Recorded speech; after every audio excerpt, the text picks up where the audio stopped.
Salam müəllimlər, bugün ümumi sınaq 2-nin izahını qeyd edəcəm. Qeyd edim ki, sınaq Telegram kanalımdadır və kanalın linkini yerləşdirəcəm rəy bölümündə.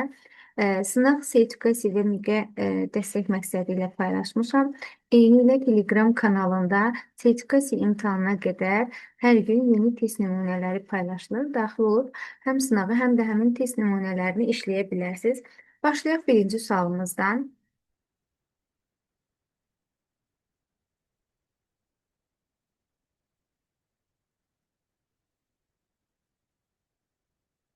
Sualımız belədir.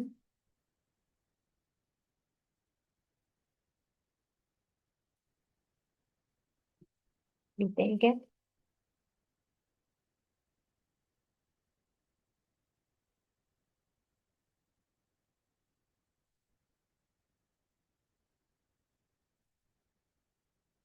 Demək, 51 səhvədən ibarət olan faylın sonuncu səhvəsindən başqa qalan bütün səhvələrin 32 sətirdən və hər sətri ASCII standartında kodlaşdırılmış 64 simvoldan ibarətdir. Faylın sonuncu səhvəsində həcmi 20 kilobayt olan şəkil yerləşdirilmişdir. Bu fayl şəbəkə ilə göndərilməzdən əvvəl elə kodlaşdırılır ki, faylın həcmi 50% azalır. Bu fayl 3 kilobayt bölünmüş saniyə surəti malik şəbəkədə neçə saniyəyə göndərilir? Demək müəllimlər, faylımız qrafik fayldan, yəni qrafik fayl, yəni şəkildən ibarətdir və simvollardan ibarətdir. Şəklin həcmi verilibdir. Ümumi 51 səhvədir. 51 səhvənin bir səhvəsində demək bir dənə şəkil var, həcmi də 20 kilobayta bərabərdir. Düzdürmü? Və qalan isə simvollarda. İndi simvolların həcmini özümüz tapmalıyıq. Yazaq yenidən buradan və qrafik, yəni şəklin həcmi 20 kilobaytdır.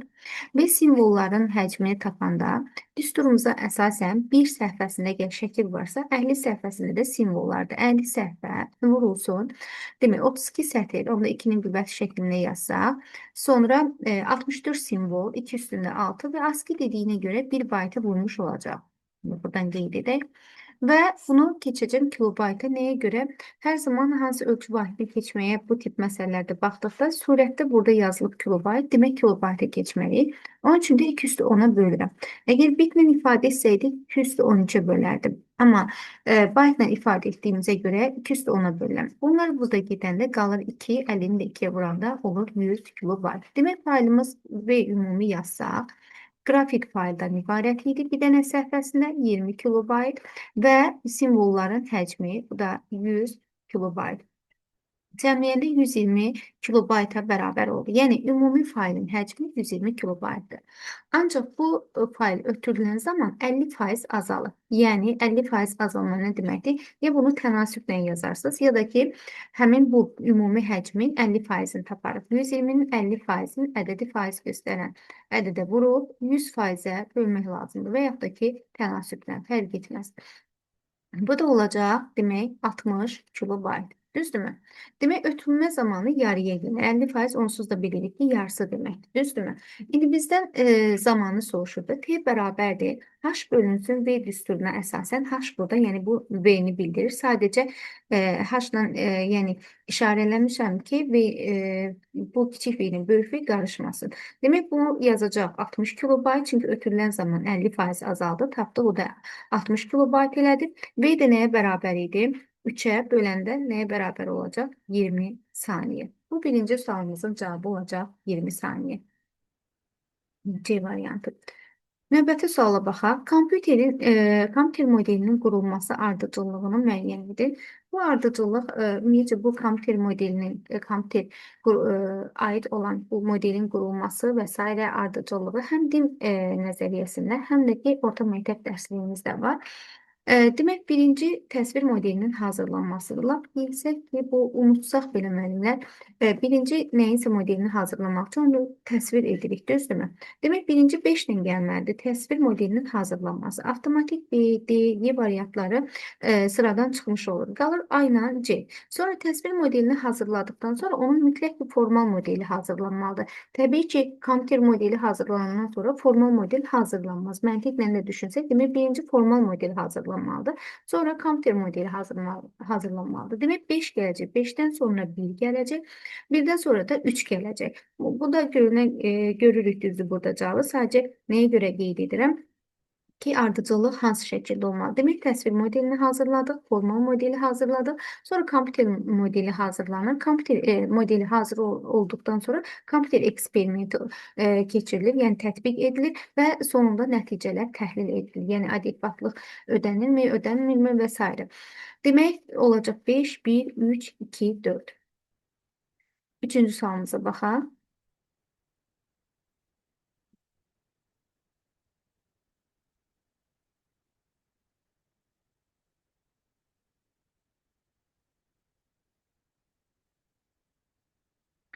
Üçüncü sualımız belədir. Demək, kompüterdə yazı hazırlayan Ayşənin yazım surəti dəqiqədə 64 söz, yəni 1 dəqiqədə 64 dənə söz yaza bilir.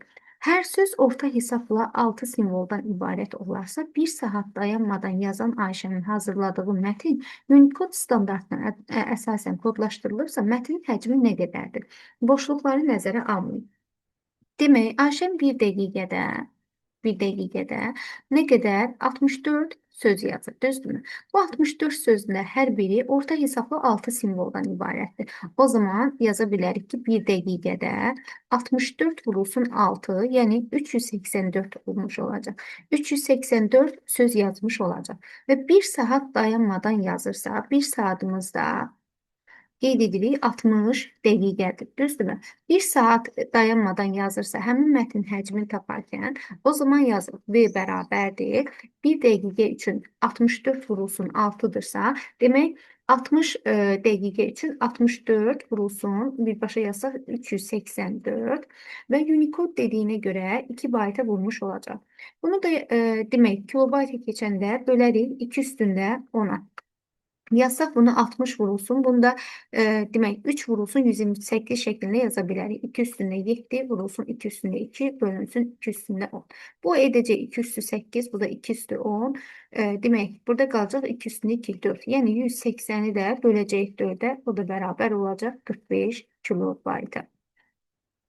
Bu da belə bir sualımız. Cavab olacaq B variantı. Dördüncü sualımıza baxaq.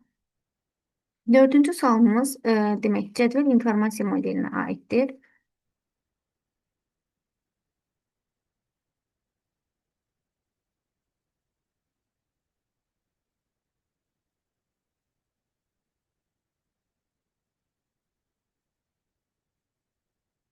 Demək, burada qeyd olunur ki, Aysu, Nərgiz, İlahə, Elçin, Fidan, Malik hərəsi bir gün olmaqla həftənin 6 günü bazar ertəsi, yəni şənbə, bazar günü təbii ki, olmayacaq. Sinifdə növbətçilik edirlər. Sinifin növbətçilik cədvəli ilə bağlı aşağıdakılar məlumdur. Demək, gəlin bunu cədvəl çəkək. Əslində, bəzi bu tip məsələlər cədvəlsiz də həll olunar. İndi biz cədvəllə qeyd edək. Sonra baxaq görək cədvəlsizə yazmaq olarmı? Demək,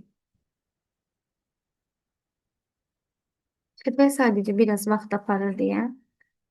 Amma yenə də çəkək. Neçə demək nəfər oldu? 1, 2, 3, 4, 5, 6.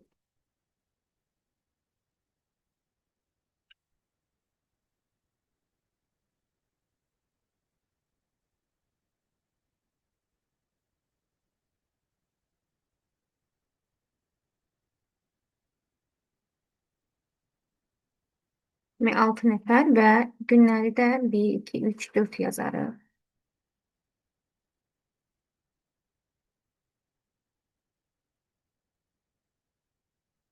Demək 1, 2, 3, 4, 5, bu da 6 oldu. Yazaq adlar buradan. Demək kimdir? Aysu, Aysu, sonra Nərgiz, Nərgiz, İlahə, Elçin, Fidan və Malik. Malik. Birinci gün, ikinci gün, üçüncü gün, dördüncü gün, beşinci gün, altıncı gün. Demək deyir ki, Aysu İlahədən bir gün sonra növbətçi olur. Demək, ardıcıllıq necə olmalıdır? Bir gün sonra növbətçi olursa, demək, birinci İlahə gəlir. Əlbəttə, bunu burada qeyd edək. İlahə gəlir, sonra Aysu gələcək. Bu bir. Bu birinci şərtimiz. Fidan Nərgizdən bir gün əvvəl növbətçi olur. Demək, fidanı burada yazacaq. Fidan, sonra Nərgiz gəlir. Demək, bunlar ardıcıl günlərdə növbətçi olacaq. Yəni, məsəl üçün, deyək ki, ikinci gün biri növbətçi olubsa, üçüncü gün digəri növbətçi olacaq. Elçin cümə axşamı növbətçi olur. Elçin cümə axşamında dördüncü gündür. Demək, Elçin cümə axşamı növbətçi olur. Elçinə dördüncü günə plus qoyuruq. Digərləri demək minus olacaq. Bunu burada qeyd edək. Çünki demək, qızlar ard-arda növbətçi olur. İlahə birinci gün, Aysu isə sonuncu gün növbətçi deyil. Demək, İlahə birinci gün növbətçi deyil. Aysu isə, demək, Aysu hardadır? Sonuncu gün növbətçi deyil. Əgər İlahə birinci gün növbətçi deyilsə, 1-2 ardıcıllığı ola bilməz, düzdürmü? O zaman deyə bilərik ki, İlahə və eyni zamanda Aysu da sonuncu gün növbətçi deyilsə, demək, bunlar hansı günlər növbətçi olacaq? Ardıcıl olan ikinci, üçüncü günlər növbətçi olacaq. Yəni, İlahə olacaq ikinci gün, düzdürmü? Aysu da olacaq üçüncü gün. Artıq sonra ardıcıl gələn bir dənə hansı günlər qalır? 5-dən 6-cı gün qalır, düzdürmü?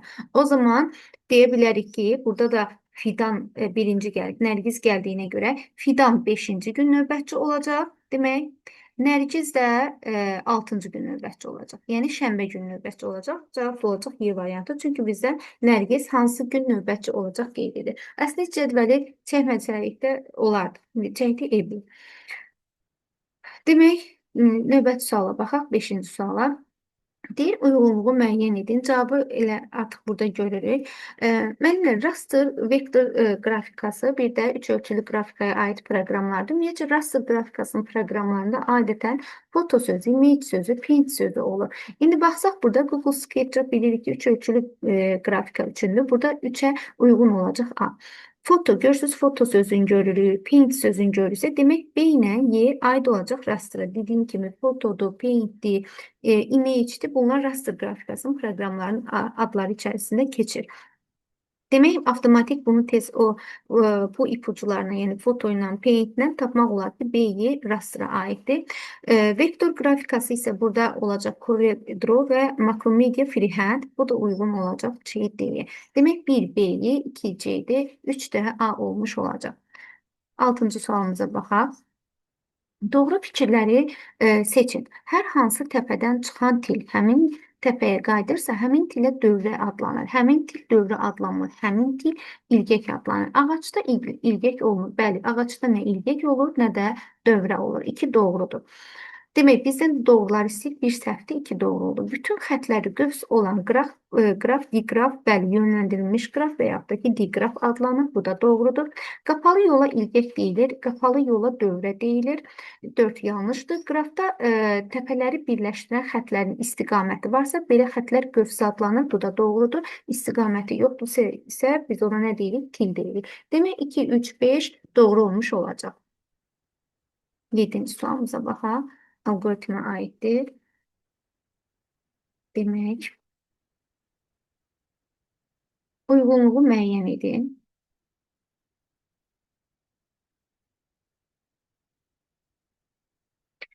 Demək, müəllimlər, burada qeyd olunur ki, xətti budaqlanan döldür. İndi A variantına baxaq.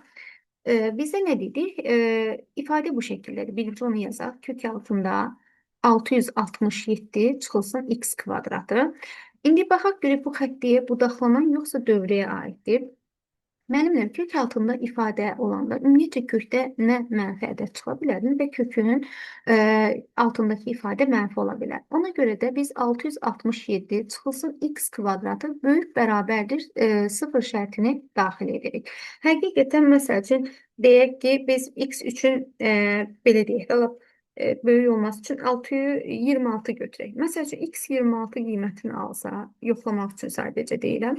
Y bərabərdir 667 çıxılsın 26-nın kvadratı. 26-nın da kvadratı olacaq 676. Gördüyümüz kimi kökün altı mənfi oldu. Dediyim kimi, kökün altında nə mənfi ifadə ola bilər, nə də kökdən mənfi çıxa bilər. Ona görə də kökün altındakı ifadə böyük bərabərdir 0, ya müsbət, ya da 0 ola bilər. Şərt daxil etdiksə, demək bu nə olmuş olacaq? Budaqlanır. Yazırıq A.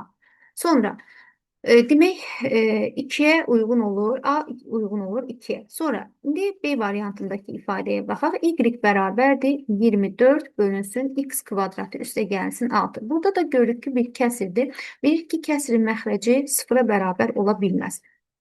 Burada onsuz da ifadənin biz riyaziyyatda necə deyirik? Dəyişənin mümkün qiymətlər çoxluğu. Yəni burada x üçün istər mənfi ədəd daxil edin, istər müsbət ədəd, istər sıfır daxil edin. Üstə gəlsin 6 olduğuna görə ümumiyyətcə mənfi müsbət olacaq. Sıfır olsa belə sıfırın üzərinə 6 gələcək, 6 olacaq. Ona görə də bu ifadə heç bir zaman məxrəc sıfıra bərabər olmayacaq. Yaxud da ki, belə yaza bilərsiniz. X kvadrat üstə gəlsin 6 fərqlidir 0, x kvadratı fərqlidir mənfi 6 ola bilməzsə, düzdürmü? Çünki hansı ədədin kvadratı mənfi 6 ola bilər? Demək ki, bu ifadə nə olmuş olacaq? Xətti olmuş olacaq. Yəni bunun üçün artıq hansısa bir şərt daxil etməyə ehtiyac yoxdur. Demək, B-ni də 1-ə uyğunlaşdırdıq. Sonra deyir ki, C-də girişə verilmiş 2000 natural ədədin cəmi və hasilinin tapılması. Əgər bizə desəydi ki, girişə verilmiş 2000 natural, ardıcıl 2000 natural ədədin həm xətti olardı. Məsəl üçün, ədədi silsilə ilə SN düsturunu, ədədi silsilənin cəm düsturunu yazmaqla onu xətti də yaza bilərdik və ya dövrü də yaza bilərdik. Amma burada 2000 natural ədədin ardıcıl olduğu deyilmir. Yəni, məsəl üçün, deyək ki, 5-dir, biri 100-dür, biri nə bilim, mənfi 6-dır və s. düzdürmü? Ona görə də burada nə olmuş olacaq? Sadəcə dövrü olmuş olacaq. Bu da olacaq C-yə uyğun. Sonra daha doğrusu 3-ə uyğun. Növbəti 4-cüyə baxaq. X həqiqi ədədinin girişə verilmiş qiymətində bu dəfə gördüyünüz kimi y bərabərdir. Artıq kök altında deyil. 667 çıxılsın x kvadratı. Artıq kök altında deyilsə, yəni heç bir şərt daxil etməyə ehtiyac yoxdur. Bu ifadə həm x-in həqiqi qiymətləri üçün mənfi də ola bilər, sıfır da ola bilər, müsbət də ola bilər və yaxud da ki, bu ifadə məxrəcdə deyil. Yəni, biz bunun üçün hansısa bir şərt daxil etmirik, deyil mi? Bu da olacaq xətti D variantı uyğun olacaq xəttiyə. Sonra növbətiyə baxaq. Deyək ki, 124 667. Demək, bunu burada qeyd edək. 124 667 parçasındakı tam qiymətlərində x-in, yəni bu ifadənin aldığı qiymətlər cəminin hesablanması. Demək, burada da y bərabərdir. X bölünsün x kvadratı çıxılsın 4. X başlayır 124-dən, bitir 667-də. Düzdürmü? Ona görə də yenə də burada da məxrəc üçün məxrəc heç bir zaman sıfıra çevrilməyəcək və burada da nə olacaq? Eyni zamanda aldığı qiymətlər cəminin hesablanması, bu da aid olmuş olacaq dövrüyə Y variant. Demək, 1-ə B-dir, 2-yə A, 3-ə də C-yi uyğun olmuş olacaq. Cavab da olacaq B-dir, A, C, Y variantı. Növbəti sualımıza baxaq, 8-ci sualımıza. Sistem proqramlarına aid olmayanları müəyyən edin. Olanları deməlidirlər, olmayanları deyil. ScanDisk bilirik ki, əməliyyat sistemidir, utilitlərdir, driverdir. Bunlar nəyə aid olmuş olacaq? Sistem proqramlarına aid olmuş olacaq. ScanDisk utilitdir və demək, sistem proqramlarına aiddir. Bizdən aid olmayanlar soruşur. Scribus bilirik ki, nəşriyyat proqramıdır, tətbiqi proqramda aid deyil. 2 doğrudur. Linux əməliyyat sistemidir, sistem proqramlarına aiddir. Oracle tətbiqi proqramdır, VBIS-lərdir, verilənlər bazasının idarə etmə sistemlərinə aiddir. Bu da demək, sistem proqramlarına aid olmayacaq tətbiqidir. Android isə əməliyyat sistemidir. Demək, sistem proqram təminatına demək, aid olmayacaq. Daha doğrusu aid olacaq. Bizdən olmayanlar soruşur. Demək, tapdıq bir Scribus, bir də Oracle, yəni tətbiqi proqramlar 2-4 uyğun olmuş olacaq. Amma ScanDisk-dir, Linux-dur, Android-dir, Linux-la Android ikisi əməliyyat sistemi, ScanDisk isə utilitdir və sistem proqramlarına aiddir. Sonra 9-cu sualımıza baxaq. Python-a aid belə bir sualdır.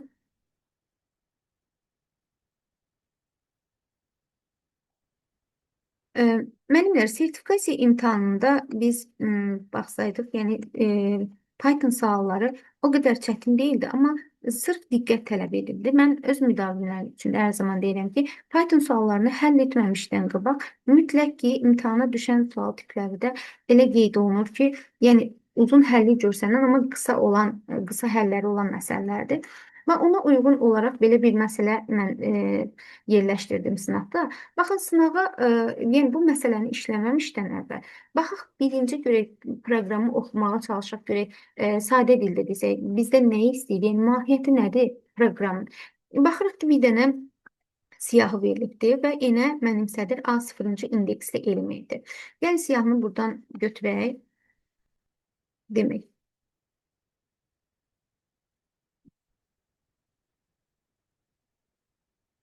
Siyahını götürək və indeksləyək, demək olsun. 0, 1, 2, 3, 4, 5, 6 deyə bilərsiniz ki, mən niyə indidən indeksləyirsiniz? Çünki burada for in range 0 len anı gördüyümə görə əvvəlcədən artıq indekslədim. Demək, siyahıya indekslə müraciət olunacaq. Yəni A0-cı indeksli element, A1-ci, A2-ci, A3-cü, A4-cü, A5-ci, A6-cı indeksli element. Və yenə də mənimsədilib, müəllimlər, A0-cı indeksli element. Yəni A0-cı indeksli element nəyə bərabərdir? 23-ə. Və biz burada diqqətli olsaq görərik ki, yəni bax bu if şərti və onun gövdəsinin mahiyyəti nədir? Əslində sadəcə hələ bu ikisini deyirəm. Burada P də var. Demək, müəllimlər deyir ki, müqayisə eləyir. Hər dəfə götürür 0-cı, 1-ci, 2-ci, 3-cü, 4-cü və 5-ci, 6-cı indeks elementləri. Demək, müqayisə edir. Müqayisə edəndə nə zaman ki A-inci indeksli element böyük olur və yenə həmin böyük indeksli elementi mənimsədir. Buradan hansı nəticəyə gəlirik? O nəticəyə gəlirik ki, siyahının ən böyük elementini nə edəcək? Yenə mənimsətmiş olacaq. Siyahın da ən böyük elementi neçədir? 42-dir, düzdürmü? O zaman P bərabər E-nin qiymətini tapacaq 42. Yəni bunu birbaşa dedim. İndi bir-iki addımda gedəcək. Nə demək istədiyim mahiyyəti daha anlaşılan olsun. 42-ni tapırıq və burada da deyir ki, P bərabərdir A indeks N. Yəni yazsaq A indeks N 42. Yəni 42-nin indeksini qaytar. İndeksdə və yaxud da ki, nömrəsi ikisi də ola bilər. Nəyə bərabərdir? 5-ə. 5-ə bərabər olmuş olacaq və 5-i də çap edəcək. Baxsaq Y variantında A siyahısının ən böyük elementinin indeks nömrəsini çap edir. Ən böyük elementini yoxa, ən böyük elementini görsün indeks N nömrəsini çap etmiş olacaq. İndi ola bilər ki, sual oluna bilər ki, müəllimə, nə bildiniz ki, da, yəni buradan bu en kiçikdir A inci indeksli element görürsüz, böyükdür bu müqayisə işarəsi görürsüz A i-yə tərəf açılıb, yəni sadə dillə desək və hər dəfə böyük olduqca yenə A inci indeksli elementi mənimsədəcək. İndi bir-iki addım gedək, yəni bunun qısa yoludur. Amma məsəl üçün deyək ki, i alacaq 0 qiymətini, düzdürmü? For in range 0-dan len a-ya qədər. N-i mənimsədəcək nəyə? 23. Sonra baxacaq. 23 kiçikdir A0-cı indeksi i-nin qiyməti 0 olduğuna görə 23 kiçikdir 23-dən yox deyəcək. Yəni ifin gövdəsi icra etməyəcək. İndi i alacaq növbəti dəfə 1-i. Yenə deyəcək ki, 23 kiçikdir A1-ci indeksli element. A1-ci indeksli element neçədir? 14. Bu şəkildə də yenə açıq yaza bilərsiniz. Deyək ki, məsəl üçün imtahanda görə bilmədik bu məqamı yazmaq olar belə yəni. Buna da yox deyəcək, yenə ifin gövdəsi icra olunmayacaq. Növbəti i alacaq, bir-iki addım gedəcək, tam mahiyyət anlaşılsın deyə ona görə yazıram. I alacaq 2-ni və deyəcək ki, ikinci indeksli element, yəni n 23 kiçikdir ikinci indeksli elementdən. İkinci indeksli elementimiz neçədir? 31-dir. Bu dəfə hə deyəcək. Artıq hə deyən kimi görürsünüz müəllimlər. Nə olmuş olacaq? Həmin indeksli elementi n-i mənimsədəcək. İkinci indeksli elementimizdə neçədir? Artıq n qiymətini dəyişdi. Yəni 23 ilə 31-i müqayisə elədi və 31 böyük olduğuna görə n-ə 31-i mənimsətdi. Növbəti dəfə 39-u mənimsədəcək. Çünki 39 31-dən böyükdür. 17-də mənimsətmə baş verməyəcək. 39 olaraq qalacaq. Yəni A5-ci indeksli element isə artıq 42 olduğuna görə 42 də 39-dan böyük olanda nəhayət ən sonuncu 42-ni yenə mənimsədəcək. Bu da belə bir məsələmiz. Ya belə dediyim kimi açıq yaza bilərsiniz, ya da bu ikisinin artıq burada bu operatorların mahiyyətini başa düşəndən sonra məsələ tam aydın olur. 10-cu sualımıza baxaq. Bu sual tipini ətraflı izah eləmişəm. Bir dənə Python sınavımız var idi. 20 sualdan ibarət sertifikasiyaya dəstək məqsədi ilə. Belə bir sual tipi orada da var idi. Burada da qısa deyəcəm. Yenə də əsas mahiyyəti nədir onu qeyd edək. Müəllimlər, biz dəyişənin dəyişmiş qiymətini nəzərə aldığımız kimi, siyahıda da dəyişəndə siyahı, onu mütləq nəzərə almalıyıq. Baxırıq ki, for i in A-dır. Yəni range yoxdur da burada, düzdürmü? İndeksə müraciət etmir, yəni birbaşa. İ götürəcək, gəl bu siyanı da buradan götürək. Təkrar yazmayayım.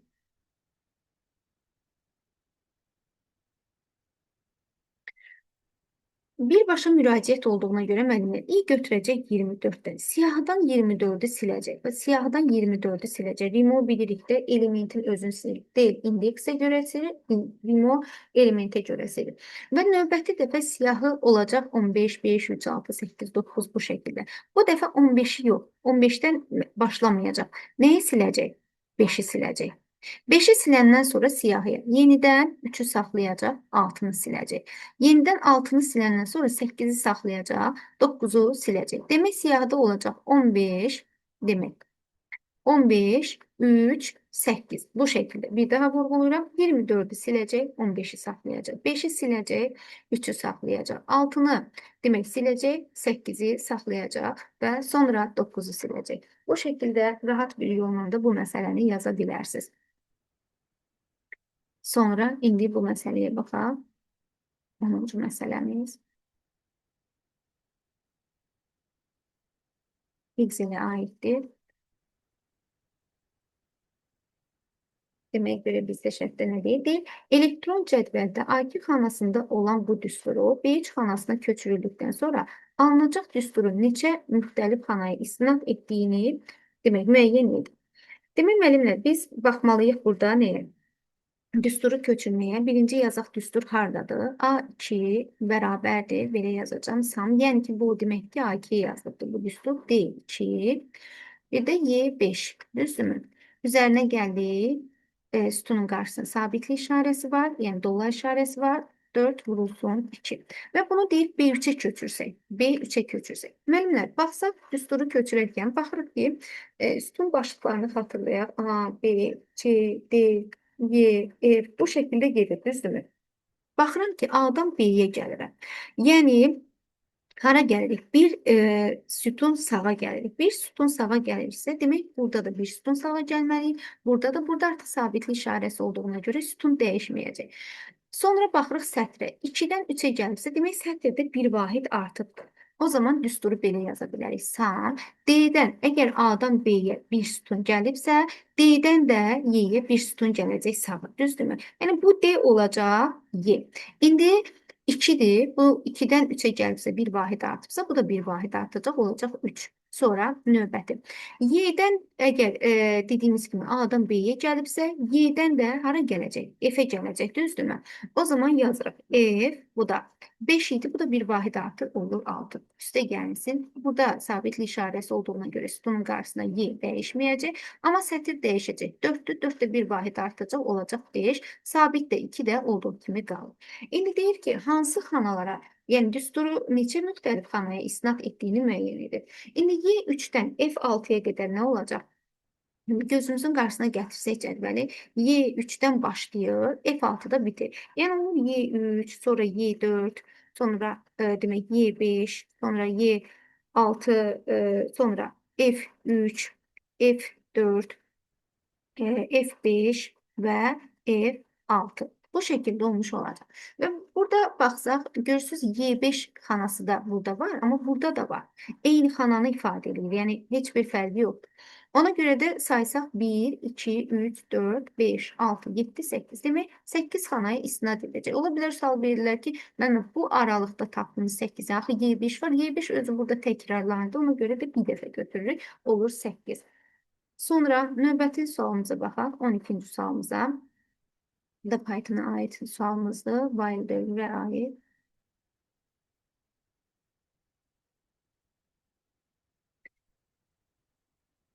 Demək, deyir ki, dəyişənin daxil olunmuş hansı ən kiçik natural qiymətində proqram ekrana 4 ədədini çıxışa verir. Demək, baxırıq ki, n üçün ədəd daxil edib, ona bölünməsindən alınan tam hissə, s-in qiyməti 0, nə qədər ki, şərt ödənəcək, n-in s-i yerinə yetirəcək və nəhayət dövrdən çıxanda s-in qiyməti çap olunacaq. Bu tip məsələlərdə ən birinci dövr sayına baxırıq və sonra dövrdən çıxma şərtinə baxırıq. Baxıram ki, S-in ilkin qiyməti nəyə bərabər olub? 0 və nəticədə deyir ekrana 4 ədədini çap edir. Demək, S nəticədə 4 olub ki, 4 də çap olunubdur. Və hər dəfədə dövrün gövdəsində S-i bir vahid artır. Demək, 0-ın üzərinə neçədə və K dəfə 1 gəlibdir. Nəticədə 4-ə bərabər olubdur. K da bərabərdir 4-ə. Demək, dövrün gövdəsi 4 dəfə yerinə yetirilmişdir. Artıq dövr sayını tapdıq. Dövr sayını tapandan sonra müəllimlər, indi baxırıq ki, bu n dəyişənini, burada da n-i yenidən bu dəyişəni hansısa bir ədədə vurulubdur. N-i 2-yə vurubdur. İndi 4 dəfə dövr edibsə, belə gedə bilərik. Baxırıq ki, n-in qiymətini bilmirik nəyə bərabərdir. Birinci dövr. Nömrə yazıram buradan. Gəlin bunu silək buradan. Birinci dövrü qeyd etmək üçün bu şəkildə yazdım.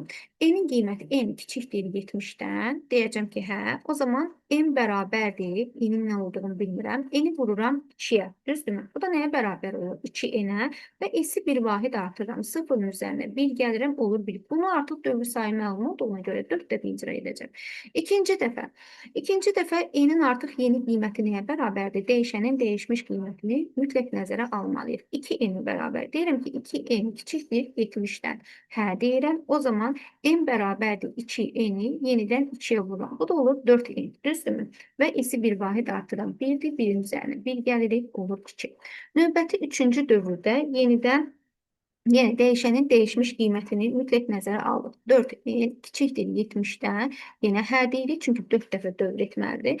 N bərabərdir 4n-i vururuq 2-yə. Bu da bərabərdir 8n. Düzdürmü? Yenə s-i bir vahid artır. 2 idi, 2-nin üzərinə 1 gəlirik, olur 3.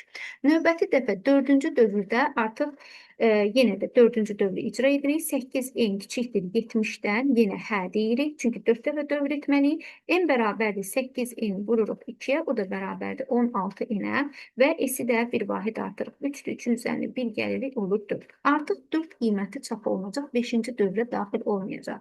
Hə, artıq biz n-in qiymətini tapdıqsa, 5-ci dövrə də daxil olmayacaqsa, dövrdən çıxmalıyıq. Bəs dövrdən çıxma şərti nə olacaq? O zaman yazırıq. 16n böyük bərabərdir 70-dən. Düzdürmü? N də böyük bərabərdir. Demək, 70-in içə 64-də 4 dəfədə deyək ki, 4 tam nə qədərsə də onda 3 deyək. Düzdürmü? 4 tam onda 3 deyirik. Düzdürmü? İndi biz bunu nə götürməliyik? Tam ədəd götürməliyik. N bərabərdir 5-ə. Düzdürmü? İndi n 5-ə bərabərdirsə, bizdən də deyir ki, n-in artıq 5 olduğunu tapdıq. 4 tam onda 3-sə və yaxud da 4 tam nə qədərsə, yəni kəsr, rasional ədəddirsə, biz onu tam götürəcəyik. Oldu 5. 5 götürəndən sonra indi fikirləşirik. Harda ən kiçik dediyinə görə 50-dən başlayıb, bir də harda bitə bilər? 59-da. Böyük desəydi 59. Demək, nə olmuş olacaq? 50-ni götürmüş olacaq. Həqiqətən də 50-ni daxil eləsək, yəni və yaxud da belə düşünün, n-i 10-a böləndə 5 olan n-i bərabərdir buradan, ən kiçik 50 olacaq. Məsəl üçün, sual ola bilər ki, müəllimə 51, 52, bizdən ən kiçik soruşur axı. 50-dən başlayıb 59-da bitə bilər. Amma ən kiçik dediyinə görə 50-ni götürürük. Yəni 5 ilə 51-də də, 52-də də və s. 59-da da dövrə daxil ola bilirik. Amma ən kiçik şərti olduğuna görə, baxın, ən kiçik natural qiymətində 50-ni götürürük. Həqiqətən 50, 50-nin 10-a bölünməsindən alınan tam hissə nəyə bərabərdir? 5-ə bərabərdir və 5 ilə artıq dövrə daxil olmuş olur. Yox, bizdən əgər soruşsaydı ki, ən böyük qiyməti, o zaman ən böyük qiyməti 59 götürə bilərdik. Bu da belə bir maraqlı məsələ. 13-cü sualımıza baxaq. C diskində iç-içə olan 3 qovluğun ikincisində mətn docx faylı var. Demək, iç-içə 3 qovluğun içərisində mətn docx faylı var. Bu faylın yerləşdiyi qovluq başqa diskin kök qovluğunda yerləşən sənədlər qovluğuna köçürüldü. Köçürülmüş mətn docx faylının tam adını müəyyən edin. C diskindədirsə, demək C olmayacaqdır. C-lər gedəndə buradan A da gedir, D də gedir.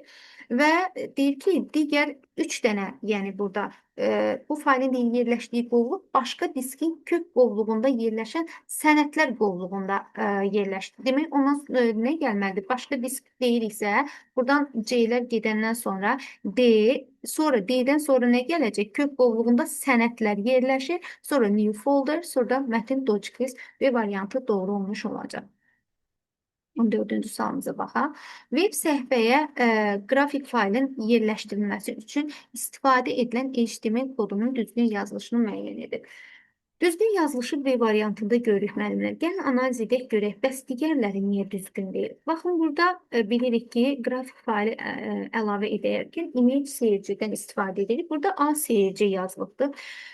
Bu yanlışdır. Elə buradan görürük ki, yanlışdır. Eyni zamanda bilirik ki, image taginin bağlanışı yoxdur.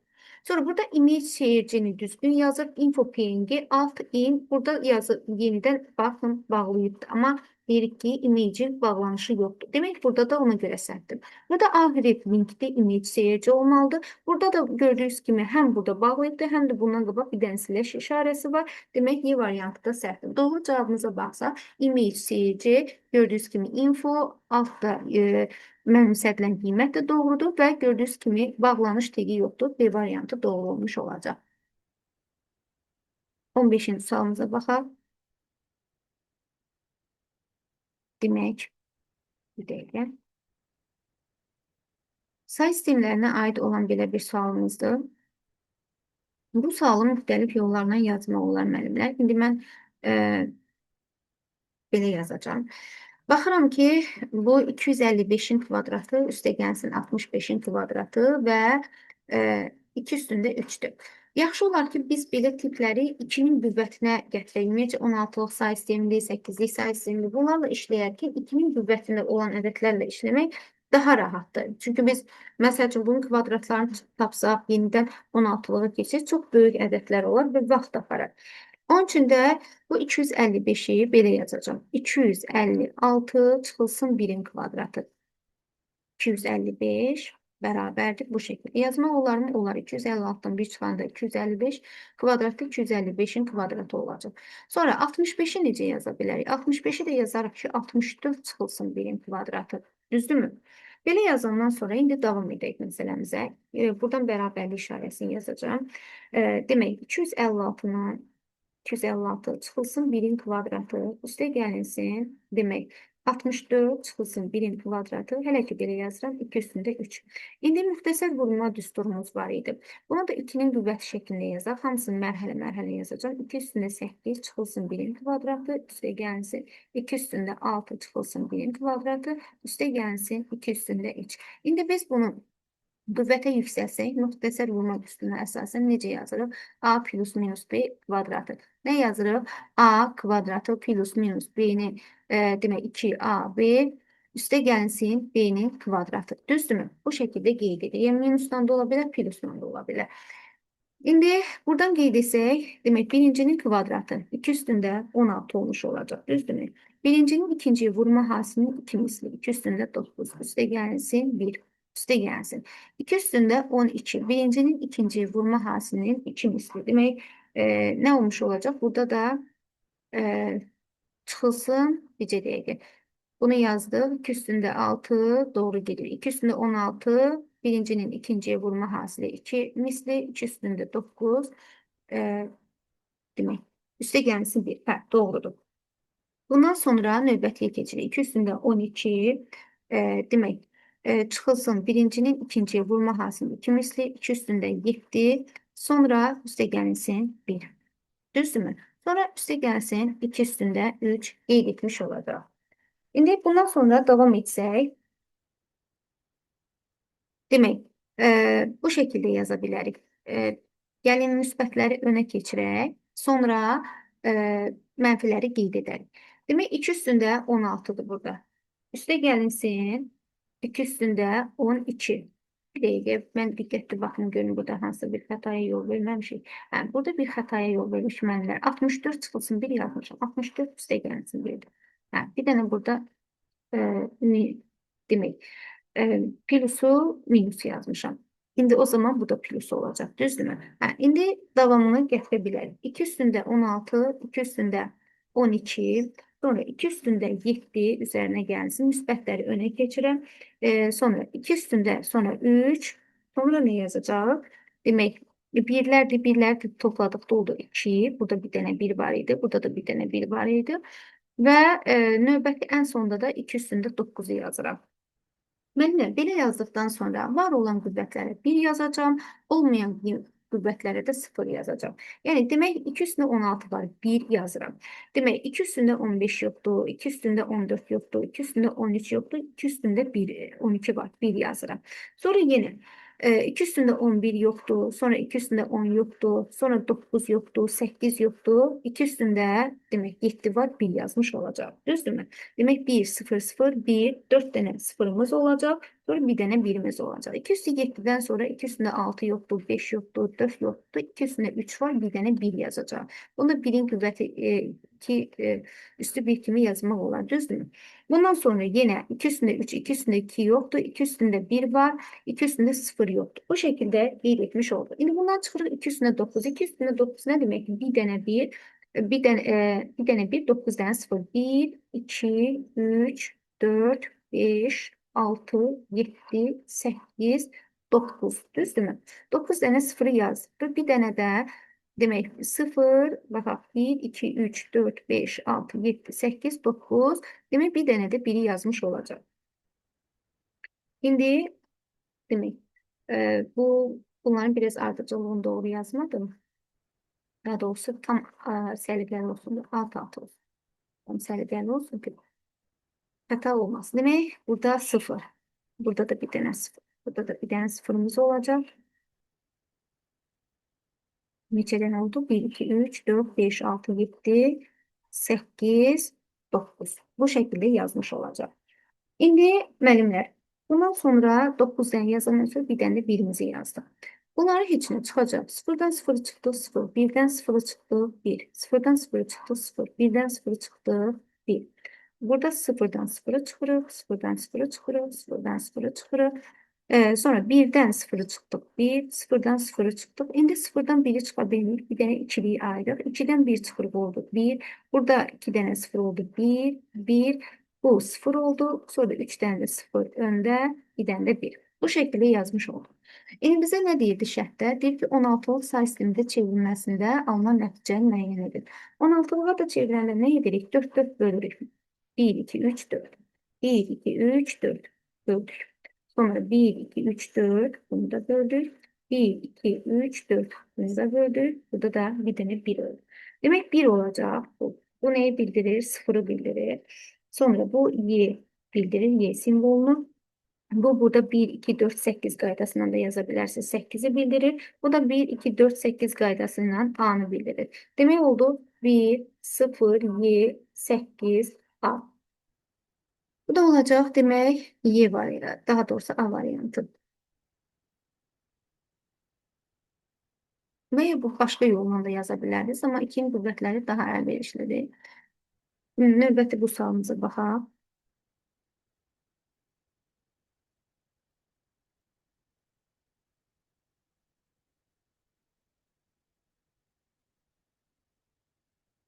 Ümumi həcmi 550 megabayt olan məlumat ötürmə zamanının ilk 1/4 hissəsində 5 vurulsun 222 bit bölünmüş saniyə, qalan vaxtda isə 15 vurulsun 220 bit bölünmüş saniyə sürətlə ötürülür. Bu informasiyanın ötürülməsinə sərf olunan ümumi zaman neçə saniyədir? Demək, ümumi ötürülən həcm nə qədərdir müəllimlər? Yəni, birinci 1/4 hissədə, yəni zamanı bir t ilə işarələsək, düzdürmü? 1/4 hissəsində bu qədər ötürülübdür. Qalanda da bu qədər sürətlə ötürülübdür. Düzdürmü? O zaman ümumiyyətcə bizim düsturumuz vardı. H bərabərdir. V vurulsun T. Demək, birinci zaman kəsiyində, yəni 1/4-də ötürülən H-ı tapacağım. İkinci zaman kəsiyində, yəni 4/3-də olan H-ı tapacağım. Sonra bunları nə edəcəm? Cəmləyəcəm. İndi bax, bu sadəcə bu düstura əsasən yazıram. İndi birinci bizə deyir ki, 1/4 T-nin 1/4 hissəsi olacaq 1/4 T. Düzdürmü? 1/4 T. Qalan vaxt isə nə qədər olacaq? 1/4-i gedirsə nə qədər qalacaq? 4/3 T. İndi 1/4 T-də gedən demək həcm, bir də 4/3 T-də gedən həcmi tapıb cəmləyəcək və oradan da T-ni tapacaq. Demək, yazırıq burada. 4/1 T vurulsun. Bizə demək, V vurulsun T'ye uyğun olaraq. Demək, yazırıq. 5 vurulsun 2 üstündə 22. Düzdürmü? Üstə gəlinsin. İndi 4/3 T'də. 4/3 T vurulsun. Elə bilin ki, bu H1 və H2-ni tapıram. Elə H bərabərdir. H1 üstə gəlsin H2-nin. Bu H1'dir, burada H2'dir. Vurulsun 15, vurulsun 2 üstünde 21 beraberdir. Bu hissələri demək yazdıktan sonra bura bit olduğuna göre, burada bit olduğuna göre bunun ümumi cəmi nəyə bərabərdir? 550 megabayta. Bunu da yazıram. 550 vurulsun 2 üstünde 23 bitə çevirilir. Yəni bir bərabərliyin bir tərəfi başqa digərdə başqa bir ölçü vahidində ola bilməz. Hər iki tərəf eyni ölçü vahidində olmalıdır. İndi bunlar buradan gedəndə bu 4'ü 2 üstündə 2 yazsaq, bu 2 üstü 22 ilə 2 üstündə 22 gedər, 2 gedər, qalar 5 vurulsun, 2 üstündə 20 t. Düzdür? Məxəzin azad olmaq üçün sadəcə belə yazırıq. Bu da yenə 2 üstündə 2 yazsaq, burada da nə qalacaq? 3'ü də 15'e vursaq 45, demək vurulsun, 2 üstündə 19 t. Düzdürmü? Bu da bərabərdir 550 vurulsun 2 üstündə 23'e. İndi baxaq görək burada ortaq vuruq nədir? Ortaq vuruq kimi 5 hər ikisinin içərisində var. 5 burada da var. 45'in də içərisində var. 2 üstündə 19, 2 üstündə 20'nin içərisində var. Ona görə 5 vurulsun 2 üstündə 19'u mötərizə xaricinə çıxardıram. Eyni zamanda t də olduğuna görə t-ni də çıxardıram. Burada qalır 2 üstə gəlsin 9. O da bərabərdir. Mərhələli yazıram. Birbaşa yox, anlaşılsın. Demək, buradan da t'ni tapsaq, t bərabərdir. Bu 2 üzərinə 9 gələndə 11 olur. Yəni 550 vurulsun 2 üstündə 23 bölünsün. Demək 5 vurulsun 2 üstündə 19. Demək vurulsun 11. Düzdürmü? İndi buradan da bunları yazanda elə bil ki, bununla bu gedəcək. 55'dən burada qalır 10. Bununla da bu getdi 4. Demək 216 vurulsun 10. Bu da olacaq 160 saniye. Bir oldu 160 saniye. Bizdən də ümumi zamanı soruşurdu. Ümumi zamanı t işarələmişdik. Bunun hissələridir. Ümumi zamanı tapdıq ki, 160 saniyə bərabərdir. Sonra növbəti sualımıza baxaq. 17-ci sualımız. 17-ci sualımız əməliyyat sisteminə aiddir, yəni klaster məsələlərinə aiddir.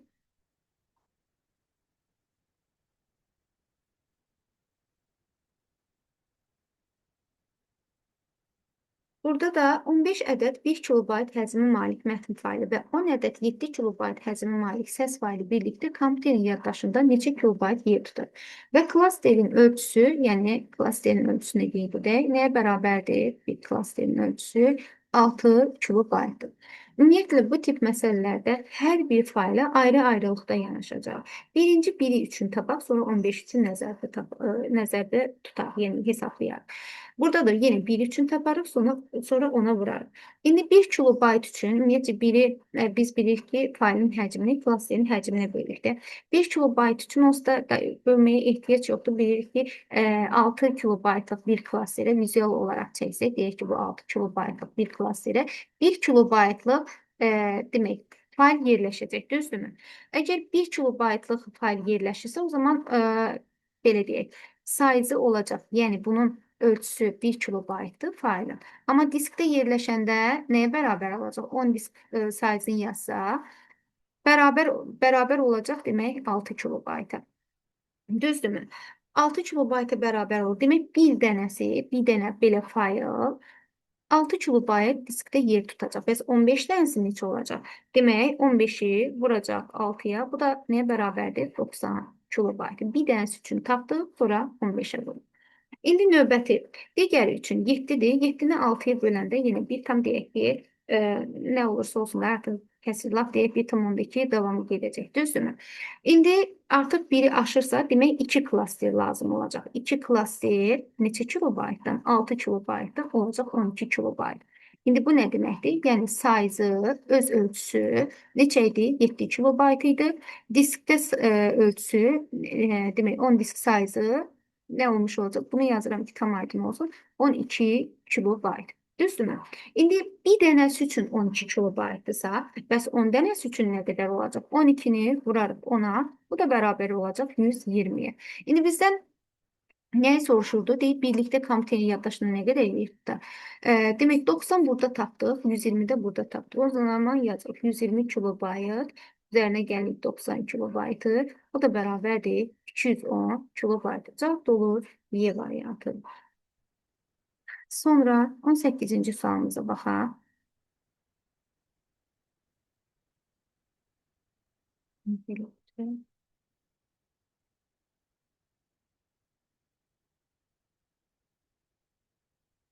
Demək, belə bir say sistemini bərabərlik verir. Deyir, x-in qiymətini müəyyən edərik. Verilmiş ifadənin qiymətini hesablayın.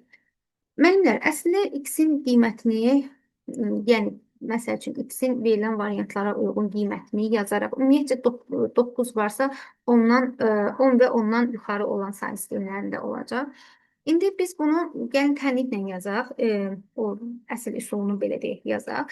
Şifahi də demək olar ki, hə, x məsəl üçün 16-lıq say sistemindədir. Amma bəs fikirləşib tapa bilməsək deyək ki, eləcə tənliklə yazaq. Demək yazaq 4, 9, 1, x, baxaq görək bizi hara aparacaq. Demək, bunu yazıq. Demək, 4'ü vururuq. 4x kvadratı üstə gəlsin 9x üstə gəlsin 1. Bunu da yazırıq. 2 vurulsun 8'in kubu. Üstə gəlsin 2 vurulsun 8'in kvadratı. Üstə gəlsin 2 vurulsun 8 üstə gəlsin 1. Demək, bu hissəni hesablasaq, senin burada kalkulyator lazım olacaq. Hesablayaq. Demək, yazıq. 4x kvadrat üstə gəlsin 9x üstə gəlsin 1. Olsa 2 üstündə 3, 9, 10, 1024. Üzərinə gəldik neçəni? 128'i, 16'ını və 1'i. Nə qədər etmiş olacaq? Demək, 1169 olacaq. İndi bu da bu tərəfə keçəndə 4x kvadratı üstə gəlsin 9x. Demək, çıxılsın 1168 bərabərdir 0. Biraz böyük ədəd olur. Viyer teoremindən həll edə bilməliyik. Çünki x kvadratını 4'e bölsək, burada kəsirli olur. Hər tərəf, yəni bu əmsal, bu əmsal, bu ədəddə bölünsəydi 4'e, hə, viyyətini tapa bilərdik. Köklərin cəmi və köklərin hasili ilə daha rahat tapardıq. Amma burada kəsirli ədəd olduğuna görə yaxşı olar ki, bunu diskriminantla tapaq. Diskriminantla da görək köklərini qeyd etsək, d bərabərdir 9'un kvadratı çıxılsın 4 vurulsun 4 mənfini nəzərə alırıq. Mənfi 100, 1168. İndi burada da hesab lazımdır. 81 demək, üzərinə gəlik. Laf heç ehtiyac yoxdur. Birbaşa hesablayaq burada. Demək, belə yazaq da. Bu belə qalsın. Bunu kök altında, onsuz da nəticədə diskriminantdan kök alırıq, düzdürmü? Belə yaza bilərik ki, nasıl bu müsbət olacaq? 81 üstə gəlsin. 4 vurulsun 4 vurulsun 1168. Nəticədə bunu hesablamalıyıq. Bundan da kök alanda, elə bir kökdə olanda 81 üstə gəlsin. 4 vurulsun 4 vurulsun 1168. İndi bunu da yazsaq, demək, nə qədər etmiş olacaq? Bundan kök çıxacaq 137. 137. Biraz böyük ədəddir. İngilisdə olsa imtahanda kalkulyator olacaq. 137. İndi bizim düsturumuz vardı. X1 kökün tapanda bir dəfə mənfi 9 üstə gəlsin 137 bölünsün 2 vurulsun 4. Düzdürmü? Bu da nəyə bərabər olacaq? 16'ya bərabər olacaq. İkincini x2'ni tapmağa ehtiyac yoxdur. Mənfi 9 çıxsın 137. Mənfi əsasdan say sistemi olmur. 16'nı buradan tapmış olduq. İndi bizə düşünürəm ki, belə mürəkkəb, biraz mürəkkəbdə hesablaması, belə baxanda çox mürəkkəb deyil, belə hesablamalı düşməz. Düşsə də onsuz da kalkulyator var. Biz x-in burada 16 olduğunu tapdıq. Tapandan sonra gətirək yerinə yazaq. İndi artıq x məlumdursa, bunu buradan silək. X məlumdursa, demək yazırıq. 4, 2, 16'lıq say sistemində. Çıxılsın 1, 6, 16'lıq da vurulsun 4, 16'lıq. Düzdürmü? Bunu da hesablayanda elə onluğa keçək birbaşa. 4 vurulsun 16, üstə gəlsin 2, çıxılsın 1 vurulsun 16, üstə gəlsin 6 və bunu da vuraq 4'ə. Düzdürmü? Demək, onsuz da 4 16'lıqda da 4'dür, 10'luqda da 4'dür, fərq etməz. Bu necə edir? 66 çıxılsın, demək, 22 və vurulsun 4. Bu da nə olmuş olacaq? 44 vurulsun 4 olacaq 176. Cavab da olacaq 176. D variantı. Növbəti suala baxaq. Belə bir bizim alqoritm sualımız var. Belə bir sual sertifikasiyada gəlmişdi.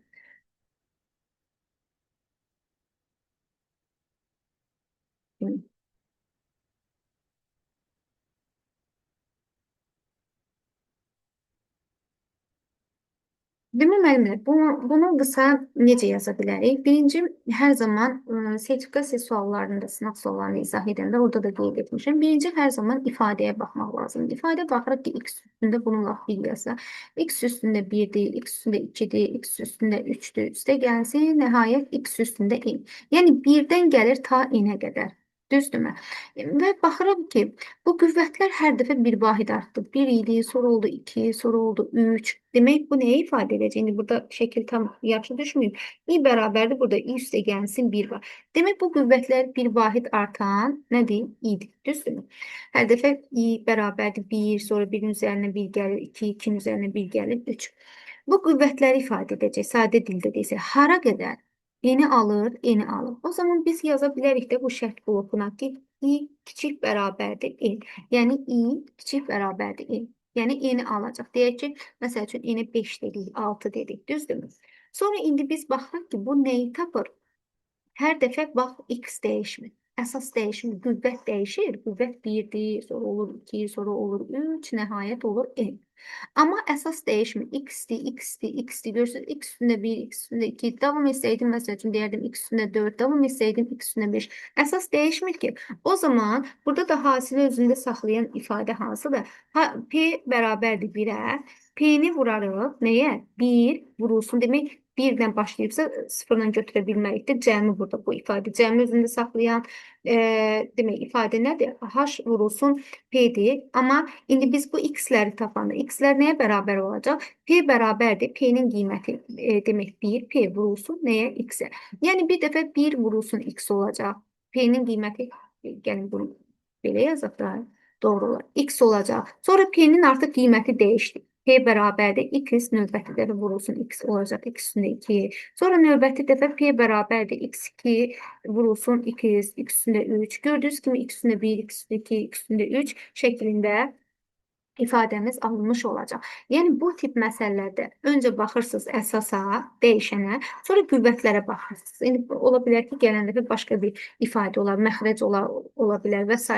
Yenə də eyni məntiqdir. Bu, artanlar nəyi ifadə edəcək? I bərabərdir, I plus 1-i, yəni hara qədər davam edəcək? N-i alır, görürəm ki, ifadədə N var. Demək, I kiçik bərabərdir, bir daha qeyd edirəm, N.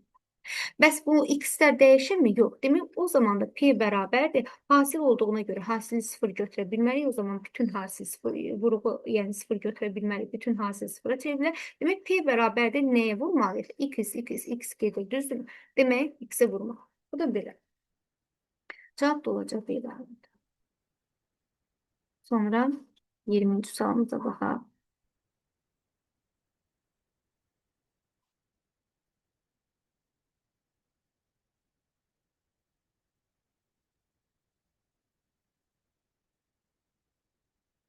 Müəllimlər, 20-ci sualımızda da yenə biraz öncəki cümləni yenidən təkrar edirəm. Öncə həll etməmişdən baxaq görək ifadə bizə nəyi verir, nə demək istəyir. Burada baxırıq ki, A siyahısı verilibdir və A siyahısına bir müraciət edilir. Yəni, i götürüb bir dəfə 2-ni, 12-ni, 27-ni, 48-i, 19-u və 27-ni. Və bu i'lər olur funksiyanın parametri. Və f məsəl üçün 2, f12, f27, f48, f19, f27. Və bu f-ə, hansı ki bu funksiyaya aldığımız cavabı da almaq üçün f funksiyasına müraciət edirik. 20-dən kiçik olarsa nə edəcək? Həmin ifadəni cəmləyəcək. Yəni, həmin cavabı cəmləyəcək. İndi baxacaq görək, defin gövdəsi bizə nə verir? Yəni, funksiyanın cavablarını cəmləyəcək. Əks halda i-nin, yəni ədədin özünü cəmə əlavə edəcək. İndi bir-iki addım gedək. Məsəl üçün, birbaşa da əslində yazmaq olar. Müəllim, S bərabərdir 0. İndi baxırıq. İndi gəlin defin gövdəsini analiz edək. Görək, bax, bu defin gövdəsi bizə nəyi verir? Baxırıq ki, deyir, P bərabərdir 1-ə. Nə qədər ki, x 0-dan böyükdür, P vurulsun x-in ona bölünməsindən alınan qalb. Bu bizə neyi verəcək? Ədədin rəqəmlərin x-i yenidən ona bölünməsindən alınan tam hissə, yenidən o da 0-dan böyükdürsə, yenə onun ona bölünməsindən alınan qalb. Demək, buradan o nəticəyə gəlirik ki, bu da bizə neyi verir? Ədədin rəqəmlərini. İndi gəlin, baxın, icra edək. i götürəcək birinci 2-ni, düzdürmü? F2-ni tam aydın olsun deyə açıq yazacaq. F2-ni götürdü, düzdürmü? Deyirəm ki, F2 i götürdü 2-ni, i'nin qiymətini buradan yazın. 2-ni. Və F2 kiçikdir 20-dən. Axı F2-nin qiymətini bilmirəm. Ona görə də funksiyaya müraciət edirik. Yəni bunu indi burada götürək. Funksiyaya müraciət edəndə baxıram ki, P-nin qiyməti bərabərdir 1-ə. Nəyi axtarıram? F2-nin cavabını. Bura sual işarəsi yazaq. 1 və deyirəm ki, faktiki parametr formal parametri əvəzləyəcək. Yəni x-in qiyməti burada bərabər olacaq 2-yə və deyirəm ki, 2 böyükdür 0-dan. Hə, deyirəm. O zaman if-in gövdəsini icra edirəm. P bərabərdir 1 vurulsun. 1-in demək x-in qiyməti neçədir? 2. 2-nin ona bölünməsindən alınan qalıb da 2-dir. 1 vurur 2 olur 2 və x bərabərdir 2-nin ona bölünməsindən alınan tam hissə nəyə bərabərdir? 0-a bərabər olmuş olacaq. Düzdürmü? O zaman deyirik ki, 0 böyükdür 0-dan, yox deyib dövrdən çıxırıq və bizə P-nin qiymətini qaytarır. Yəni, ədədin rəqəmləri hasilini qaytarmış olacaq. Burada da bir rəqəm deyil, 1-i vurdu 2-yə. 2-ni qaytarmış olacaq və 2-ni qaytarandan sonra deyirik ki, 2 kiçikdir 20-dən, hə, deyirik, S bərabərdir 0-ın üzərinə gəlirik nəyi? 2-nə. İndi növbəti dəfə artıq bir dənə də bunu yoxlayandan sonra davamlı rahat bir şəkildə gedə bilərik. Heç yoxlamadan da gedə bilərik. İndi buradan bunu silək. İndi növbəti dəfə i götürəndə 12-ni. 12 üçün qeyd edirəm. Yenə yazıram ki, F12 kiçikdir 20-dən. Bilmirik axı. Yenə də nə etməliyik? F12-ni tapmalıyıq. F12 üçün x yenə faktiki parametr formal parametri əvəzləyəcək. 12-ni qeyd elədik. P bərabərdir nəyə? Yenidən 1-ə. Deyirəm ki, 12 böyükdür 0-dan. Hə, deyirəm. P bərabərdir 1 vurulsun. 12-nin 10-a bölünməsindən alınan qalx nəyə bərabərdir? 2-yə. 1-i 2-yə vurduq, oldu 2. Yenidən x bərabərdir. X-in ona, yəni 12-nin ona bölünməsinə alınan tam hissə. Nəyə bərabərdir? 1-ə. Yenidən deyirəm, 1 böyükdür 0-dan. Hə, deyirəm. O zaman P bərabərdir. P-nin qiymətini almışam. Demək, 2. 2-ni vururam. 1-in ona bölünməsinə alınan qalıb 1-ə. Bu da olur. 1-dən 2 olacaq 2. Düzdürmü? 1-dən 2 2 olur və yenidən bunu 1 almışdım. X bərabərdir. 1-in ona bölünməsinə alınan tam hissə 0. 0 böyükdür 0-dan, yox deyir, böyükdən çıxacaq. Bir dənə ədəd üçün hamısını yoxlamaq görün müəllimlər nə qədər vaxt alır. Amma artıq biz bunu başa düşəndən sonra ki, bu hissə bizə ədədin rəqəmlərinin hasilini qaytaracaq. Davamında yaza bilərik. İndi burada baxıram ki, 1-i də 2-yə vuranda 2, yenə 2 kiçikdir 20-dən, hə deyəcəm və yenə F-i-ni, yəni F12-nin qiymətini 2 olaraq cəmin üzərinə gələcək. İndi bu, əgər bu mahiyyət anlaşılanırsa, davam etsək, artıq bu hissələri silirəm. Demək, bizdə nə olacaq? S bərabərdir, S-i buradan yazmışıq, düzdür? S bərabərdir 0, 2-də nə oldu? 2 alındı. Sonra 1-lə indi artıq başa düşdük ki, bu bizə nəyi qaytarır? Ədədin rəqəmlərinin hasili. 1-i vururam 2-yə.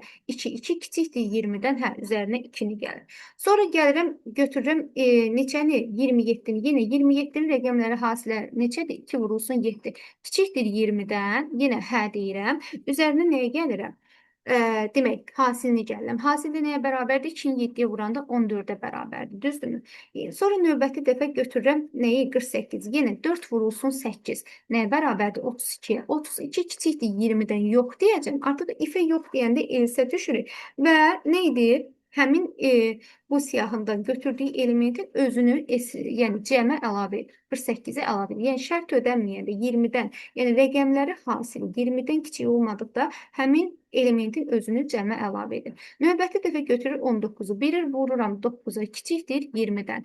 Hə, deyirəm. O zaman da yenə nə edir? Hasili gəlirəm üzərinə. 1-i 9-a vuranda olur 9.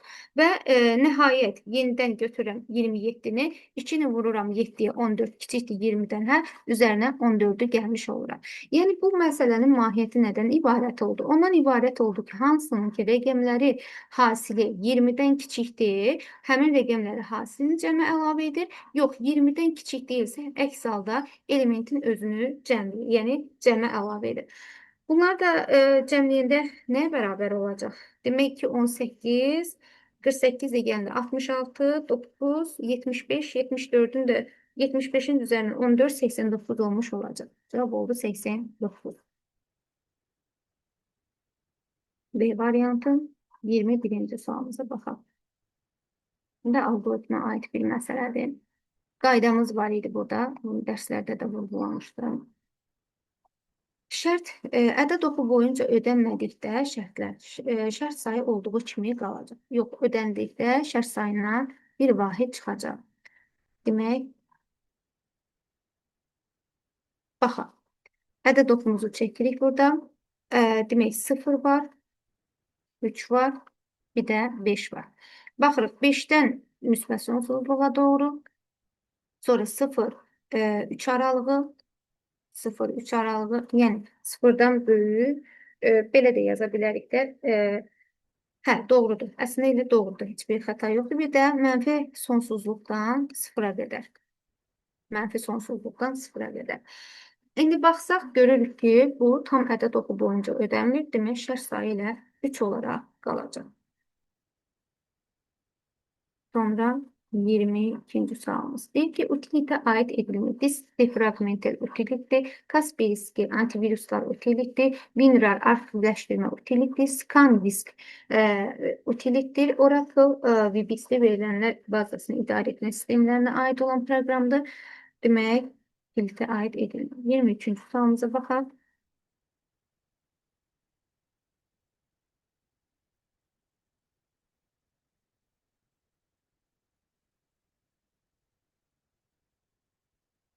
Demək, müəllimlər, burada da deyir ki, aşağıdakı şərtlərə uyğun neçə 8-lik ədəd var? 8-lik ədəd, yəni 8-lik say sistemində olan ədədləri, yəni rəqəmləri nəzərdə tutur. Müəllimlər, 8-lik ədədlər dedikdə 8-lik say sisteminin ümumiyyətcə rəqəmlərini yazaq. 0, 1, 2, 3, 4, 5, 6, bir də 7. Düzdürmü? Şərt nədir? A variantında şərt belədir ki, 4 rəqəmdən ibarət olsun. Demək, 4 dənə rəqəm çəksək belə. 4 rəqəmdən ibarət olsun. 2 rəqəm 4 olsun, amma bitişik olmasın. Bitişik olmasının mənası odur ki, yan-yana gəlməsin. Məsəl üçün, deyək ki, 4400, 44, 4000 deyilməkdə 8-lik say sistemindədir. 5, 7. Belə olmaz. Və yaxud da ki, belə. 5, 4, 4, 7. Belə də olmaz. Və yaxud da ki, 5, 7, 4, 4. Belə də olmaz. Yəni, yan-yana əsas odur ki, gəlməsin. Mahiyyət budur. Bunu demək istəyir.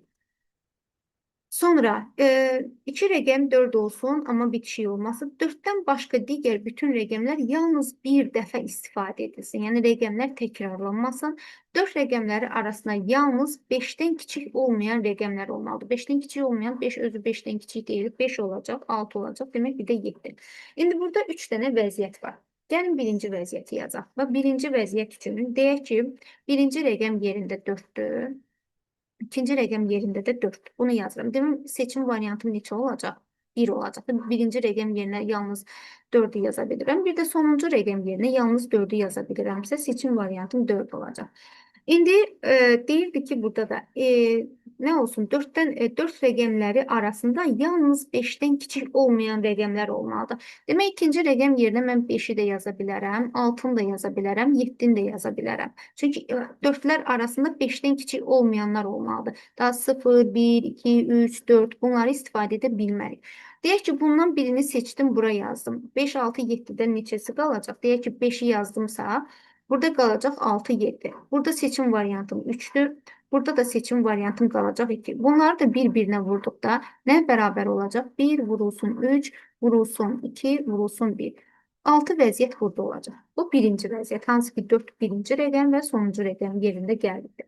İndi ikinci vəziyyətə baxaq. Deyək ki, bizə deyirdi ki, demək, İkinci vəziyyətimizi yazanda dedik ki, bir belə gəlir, bir də belə gələ bilər. 4-4 olmasın, düzdürmü? İndi, məsəl üçün, bunu çəkək, bu xətlərimizi. Bunlar deyək ki, rəqəmləri ifadə edir. 4 deyək ki, 1 buradadır, belə yaza bilərik. Bir də burada. Yenə də bitişi olmayacaq da, arada bir rəqəm olacaq, düzdürmü? İndi bu vəziyyətdə necə olacaq? Yenə seçim variantları burada nədir? 1-dir, bir dənə də 1-dir. Çünki ancaq 4-ləri, yenə 4-lər arasında ancaq nəyi yaza bilərəm? 5-i yaza bilərəm, 6-nı, 7-ni. Deyək ki, 5-i yaza bilərəm, 6-nı, 7-ni. Neçə dənə seçimim var? 3 dənə seçimim var. Gəldik birinci rəqəm yerinə. Bu onsuz da 4 istifadə edilibdir. Düzdürmü burada? Sıfırı da birinci rəqəm yerinə istifadə edə bilmirəm. Biri də bura işlətdik. Neçə dənə qaldı yerdə? 8-dən 3 dənəsi getsə, demək 5 dənə seçimim qaldı. Düzdürmü? Bunları da bir-birinə vuranda bu altdan yazılacaq rəqəmlərdir. Sadəcə bunları yazıram ki, mahiyyət aydın olsun. Demək 5 vurulsun 1 vurulsun 3 vurulsun 1. Bu da nəyə bərabər oldu? 15-ə bərabər oldu. Bu da bizim ikinci vəziyyətimiz. Üçüncü vəziyyət necə ola bilər? Məsəl üçün bir dənə 4 burada ola bilər, bir də burada ola bilər. İndi o vəziyyətə də baxaq. Və deyək ki, 4 bir dəfə burada işlənib, bir dəfə də burada. Yenə də nə olmuş olacaq? Yəni, bitişik gəlməyəcək. Dördlər yan-yana yazılmayacaq. Yenə də burada seçim variantım bir dənədir, burada da seçim variantım bir dənədir. Və bunlar arasında da yenə nəyi istifadə edə bilərəm? 5-i istifadə edə bilərəm, 6-nı istifadə edə bilərəm, bir də 7-ni istifadə edə bilərəm. 3. Sonra ən axırıncıya nəyi istifadə edə bilərəm? Artıq 0-ı sonuncu rəqəm yerinə istifadə edə bilərəm. Burada birinci rəqəm yerinə istifadə edə bilmirdim, amma bu üçüncü vəziyyətdə axırıncı rəqəm yerinə istifadə edə bilirəmsə, 4 istifadə olunub. Bu 5, 6, 7-dən deyək ki, biri seçiləcək. 8 rəqəmdən 2 dənəsi getdi. Yerdə neçəsi qaldı? 6. Demək, 6 seçimi də buradadır. Bunları da bir-birinə vuranda, altdakiler yazılanlar sadəcə rəqəmlərdir. Demək, neçə olacaq? 1 vurulsun 3, vurulsun 1, vurulsun 6. Nəyə bərabər oldu? 18-ə. Düzdürmü? İndi 6 vəziyyət burada, 15 vəziyyət burada, 18 vəziyyətdə burada. Bunları cəmləsək, 6 üstə gəlsin 15, üstə gəlsin 18. Nəyə bərabər olacaq? 39-a. Demək, 39 doğru cavabdır. Sonra 24-cü sualımıza baxaq.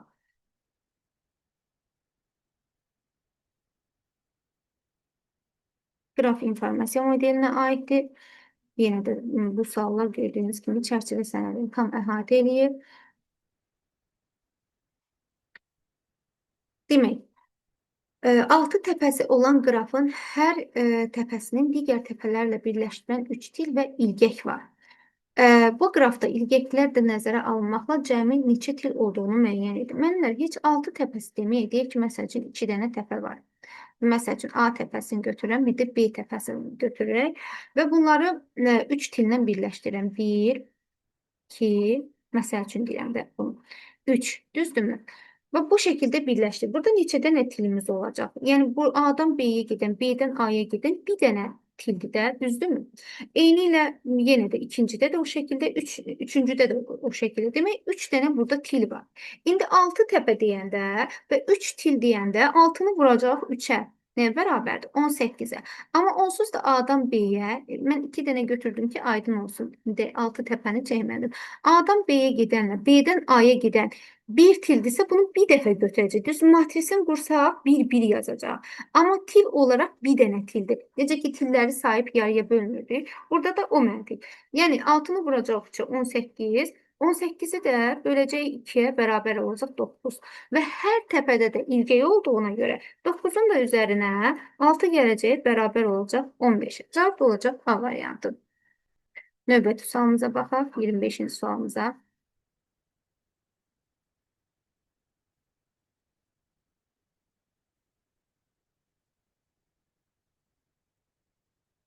Demək, bu da Excelimizə aiddir.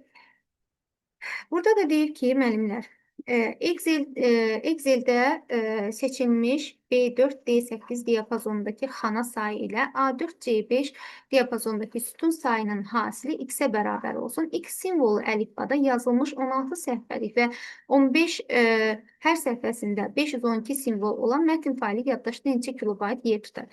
Yəni, bizə mətn faylının həcminin tapılması qeyd olunur, amma əlifbanı özümüz yaratmalıyıq. Nədən? Exceldən istifadə edək. Kodlaşdırma ilə sanki Exceli burada birləşdirmişəm. Yəni, əlaqələndirərək belə bir məsələ ortaya çıxıb. Maraqlı məsələdir. Başlayaq yazmağa. Birdən biz ümumiyyətlə Excelin sütunlarını yenə qeyd etsək, A, B, C, D, Y, F bu şəkildə davam edəcək. Düzdürmü? Bizdə belə bir diapazon var. B4, D 8. Bizdə deyir ki, xana sayı. Xana sayını tapmaq üçün nə edirik? Sətri sütuna vururuq, düzdürmü? İndi baxırıq ki, B-dən hara gəlir? D-yə 1, 2, 3. 3 dənə sütun. Demək, sətirdə neçə olacaq? 8-dən sətrini tapma qaydası. 8-dən çıxırıq. 4-ün üzərinə 1 gəlirik. Neçə elədi? 4, 4-ün üzərinə 1 gəldi 5. 3-ü vurduq. 5-i oldu 15. 15 dənə burada nə oldu? Xana. Yəni 3 dənə sütun B-dən D-yə gəlirik. A, B, C, D, E, F. B, C, D. 3 dənə sütun. Sətir sayında 8-dən 4-ü çıxdıq. Üzərinə 1 gəldik. 5 vurduq bir-birinə. Demek bu bizim oldu. Bunu buradan qeyd edək. Xana sayımız. Bizdən də xananı soruşdu. Amma bu diapazonda deyir sütun sayı. Sütun sayı A'dan C'ye gələndə 1, 2, 3. 3 dənə də sütun olacaq. Yəni bu 15 dənə xananın sayına deyir sütun sayına vur. 3'e də vuranda olacaq 45. Demək bizim əlifbamız 45 simvollu bir əlifbadır. 45 simvolu olanda 2'nin qüvvətinə gətirilə bilməyəndə necə yazırdıq? 45'ten sonra 2'nin qüvvəti şəklində göstərilə biləcək ən kiçik ədəd nə olmuş olacaq? 64, düzdür? Gətirəcək bunu 64'ə, burada yazalım. Və yazacaq 2 üstündə bu da 6. Demək, i'ni götürəcək neçə? 6 bit. İndi bizdən nə soruşurdu? Dedik ki, simvolu əlifbada artıq tapdıq onu. 16 səhvəlik və hər səhvəsinə 512 olan mətn faylı və həcmini soruşur və eyni zamanda kilobaytı soruşur. İndi V bərabərdir. Demək, 16 səhvə, 2 üstündə 6, 512 simvol, 2 üstündə 9, 6 bitə vururuq və 2 üstündə 13'ə bölürük. Düzdürmü? Demək, burada baxaq. 16 səhvə, hər səhvəsində 512 simvol, bəli, 2 üstündə 13'ə də bölürük. İndi bizdə burada nə olmuş olacaq? Demək, 9, 15, nəticədə 15'i də böləcək 2 üstündə, 2 üstündə 15, 2 üstündə 6 yazmışım, üzrü sən. 2 üstündə 6 yox, 16 deyir axı. Bu 2 üstündə 512 idi, bu 2 üstündə 4. Hə. Elə bununla bu burada gedəcək, bu 13'ü verir. Bu da 6 kilobayt. Hə. Burada bir dənə qüvvətin səhv yazmışdır. 6 kilobayt bu da oldu C variantı. Sonra 26-cı sualımıza baxaq.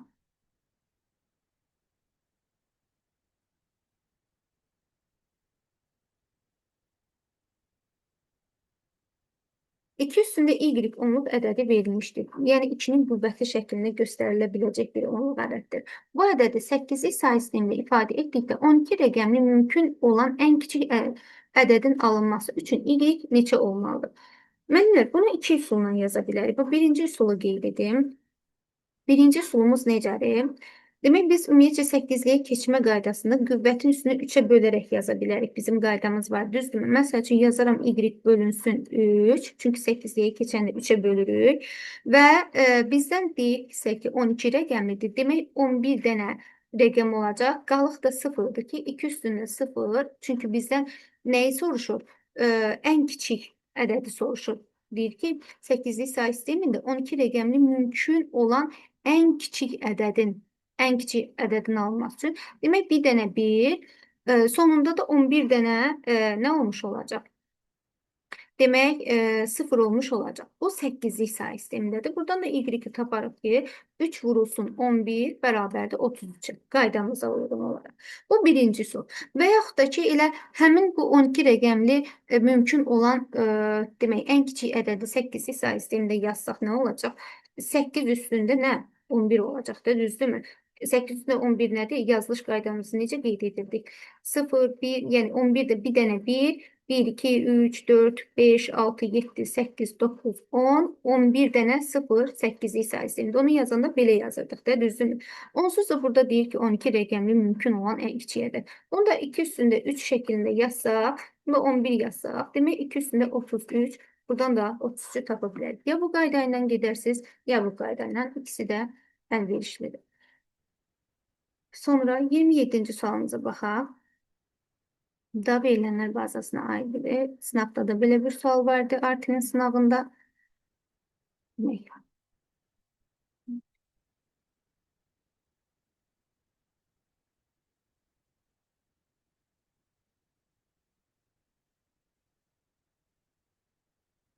Bizdə də belə bir sualdır ki, aşağıdakı göstərilən verilənlər bazasında bu şərti ödəyən neçə yazı vardır? E, Gəlin bunları qeyd edək müəllimlər. Birinci, demək baxırıq ki, bax bu mötərizənin içərisində həll etməliyik. Sonra not qiymət 600-ü, sonra da nə etməliyik? Bunu kəsişdirməliyik. İndi baxaq. Deyir ki, ümumi sayı demək 180-dən böyük olanlar. Ümumi sayı 180-dən böyük olan buradan yazaq elə 1-dir, sonra 2-dir, sonra 3-dür, 180-dən böyük olanlar. 5-dir, 6-dır. Yox, 6 deyil. 180-dən böyük olan 6 yoxdur. 7-dir, bir də 8. Demək, bunun yerinə ümumi sayı böyük bərabərdir. 180 yerinə belə yaza bilərik. Yazıram 1, 2, 3, 4 yox idi. 5, demək 7, 8. Düzdürmü? Bunu or edirik. Nə ilə? Qalığı 70-dən böyük olanlarla. Qalığı 70-dən böyük olanda burada 95-dir. 70'den böyük olan 76'dır, 89'dur, 120'dir, 180'dir. Demek bunu da or etsek 1, sonra 5, 6, demek 7, 8'den. Düzdür? Bak bunu yaz. Sonra bunu end edirik. End davamında. Not qiyməti 600-dən böyük olan. Yəni mən not yazıramsa ki 600-dən böyük, düzdürmü? Buna inkar edəndə nə olacaq? Demək, kiçik bərabərdir 600 olacaqdır, düzdürmü? Çünki inkar edirik, qarşısında not var. O zaman da demək, qiyməti kiçik bərabərdir 600-lər olanlar, bunlar hansılar olacaq? 2 olacaq, sonra demək 3 olacaq, düzdürmü? Sonra 4 olacaq, 5 olmayacaq, 6 olacaq, bu da olmayacaq, bir də 8 olacaq. Nəticədə olacaq bu şəkildə.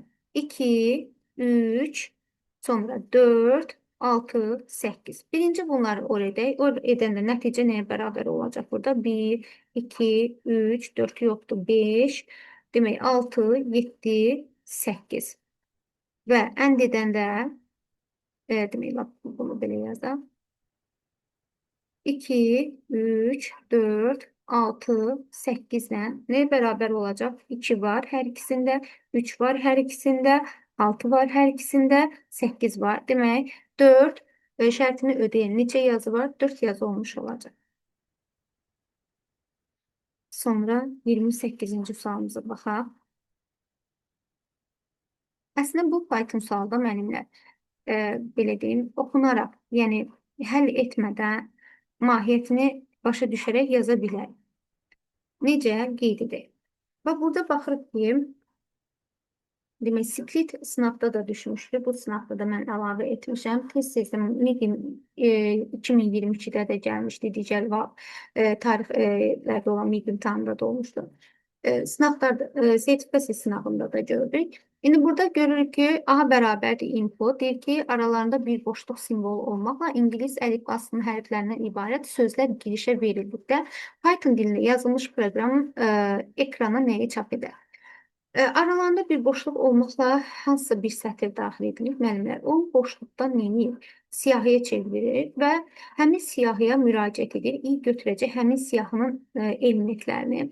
Və bu nə deməkdir? Həmin elementin sonuncu indeksi elementi böyük A-ya bərabərsə, o zaman C bərabərdir C üstə gəlsin 1. Yəni nə edəcək? Həmin hansı ki o sözlərdən hansının sonu böyük A ilə bitirsə, onları sayacaq. İndi baxsaq, A hərfi ilə bitən sözlərin sayını tapacaq. İndi buna nümunə işləyək. Deyək ki, məsələn, aralarında boşluq olmaqla belə yazacağım ki, bu böyüyə görə, bu şərtə görə belə yazaq da. Bax, bunu kiçik yazıb, sonunu böyük yazaq. Deyək ki, daxil edirəm A, la, sonra bala, nə bilim, olsun qala. Düzdürmü? Belə bir sətr daxil edim. Bunu boşluqdan A üçün, bunu boşluqdan demək, parçalayaraq ifadə edir desək, siyahıya çeviririk. Siyahımız nə şəkildə olacaq? Ala, sonra demək, bala, bu olacaq qala. Düzdürmü? Və bu, indi i müraciət edəcək bu siyahıya, götürəcək i hansı qiymətini? Allah. A-nı götürdü, düzdür? A-nı götürəndən sonra deyir ki, i-də len i çıxılsın bir sayıram 1, 2, 3, 3-dən 1 çıxanda 2. Yəni ikinci indeksli element 0, 1, 2. Deyir ikinci indeksli element. Yəni i ikinci indeksli element. Yəni bax bu i-nin aldığı sətirdə e, bərabərdir a-ya, böyük a-ya. Baxıram ki, ikinci indeksli element a-dır. Həqiqətən demək, aha, demək böyük A bərabərdir sonuncu indeksli element. Bərabərdir A-ya. Görürük ki, hə, bərabərdir. O zaman C-ni bir vahid artır. C-nin qiyməti 0 idi. 0-ın üzərinə 1 gəlirik. Bərabər olur 1-ə. İndi növbəti dəfə i götürür müəllimlər. Nəyi? Məsəl üçün balanı. Bala sətrini. Bunu özündən elə belə yazın ki, anlaşılan olsun. Burada yenə sonuncu indeksli element. Yəni sayıram 1, 2, 3, 4. 4-dən 1 çıxıram. 3 indeksləyirəm 0, 1, 2, 3. Üçüncü indeksli element. Yəni i üçüncü indeksli element. Bərabərdir böyük A-ya. Üçüncü indeksli element kiçik A-dır. Bunu özüm belə yazdım ki, böyüklə kiçiyin arasındakı fərqi də görək. Bu böyükdür. Nə olsun ki, A-nı ifadə edir, amma biri böyükdür, biri kiçikdir. Buna yox deyəcək. Ona görə də saymayacaq. İndi qalanı götürsə, i bərabərdir. Məsəl üçün, qala. Düzdürmü? İndi yenə sayacağım. 4, 4-dən 1 çıxacağım. 3, indeksləsək 0, 1, 2, 3. Üçüncü indeksli element. i üçüncü indeksli element. Bərabərdir A simvoluna. Baxıram ki, üçüncü indeksli element böyük A-dır. A bərabərdir A-ya, hə deyirəm və C-ni bir vahid artırır. 1 idi, 1-in də üzərinə 1 gəlirik, olur 2. Burada nə nəticəyə daxil gəldik? O nəticəyə gəldik ki, həqiqətən verilmiş sətirdə birincidə, bir də axırıncı sözdə A ilə bitdiyinə görə onların sayı 2-dən. Demək, A hərfi ilə bitən sözlərin sayını bildirir. Bunu da onun üçün qeyd elədim ki, bir nümunə ilə ki, aydın olsun. Amma belə birbaşa da baxıb yazmaq olur. 29-cu sualımıza baxaq.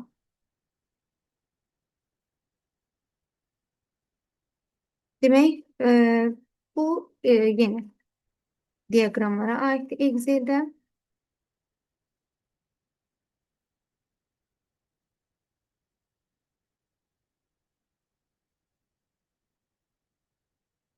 Demək, verilmiş diaqramın aşağıdakı cədvəlin A2, C2 diapazonuna uyğun olması üçün aşağıdakı elektron cədvəldə bir-bir xanasına hansı tam ədəd yazılmalıdır? Birinci diaqrama diqqət edərsək, faizlər tam, yəni uyğun faizlərdir, belə deyək, rahatdır. Yəni 60-dır, 30-dur, 10-dur. Ümumiyyətcə ədədləri ifadə edən faizlərlə ədədlər arasındakı fərq eyni. Yəni məsəl üçün 30 ilə 60% arasında 2 dəfə fərq varsa, onları ifadə edən ədədlər arasında da 2 dəfə fərq olacaq. Və yaxud da ki 30 ilə 10 arasında 3 dəfə fərq varsa, onları ifadə edən ədədlər arasında da 3 dəfə fərq olmuş olacaq. İndi yazsaq birinci buna bu B1-ə bir x deyək. Bu x olsun. Gəlin A2-nin qiymətini tapaq. A2 bərabərdir. Bu A2 olacaq. Bu B2 olacaq. Bu da C2 olacaq. A2-miz nəyə bərabərdir? A1, yəni 9 vurulsun 5, üstə gəlsin B1, x bölünsün 2. Yəni 45 üstə gəlsin x bölünsün 2. Sonra, demək, B2-miz nəyə bərabər olacaq? 2 vurulsun A1, 2 vurulsun 9, üstə gəlsin x. Yəni x üstə gəlsin 18. Demək, C2-yə baxıram. C2 nəyə bərabərdir? A1, 9, üstə gəlsin B1, x çıxılsın 7. Burada da x üstə gəlsin 2. Düzdürmü? İndi baxıram ki, burada kəsrli bir ədəd var. Heç bunu yazmağa ehtiyac yoxdur. B2 ilə C2 arasında neçə dəfə fərq var? 3 dəfə fərq var. Demək, C2-ni 3-ə vursam, 3x üstə gəlsin 2, bərabər olar B2-yə. Yəni, x üstə gəlsin 18-ə. Buradan tapsaq, 3x üstə gəlsin 6, bərabərdir x üstə gəlsin 18-ə. Bu tərəfə keçəndə 2x bərabərdir. Bu da 6 da bu tərəfə keçəndə 12, x də bərabərdir 6. Demək, x də dediyimiz hansı idi? B1 xanasında 6 olmalı. Demək, növbəti suala baxaq. 30-cu sualımızdır.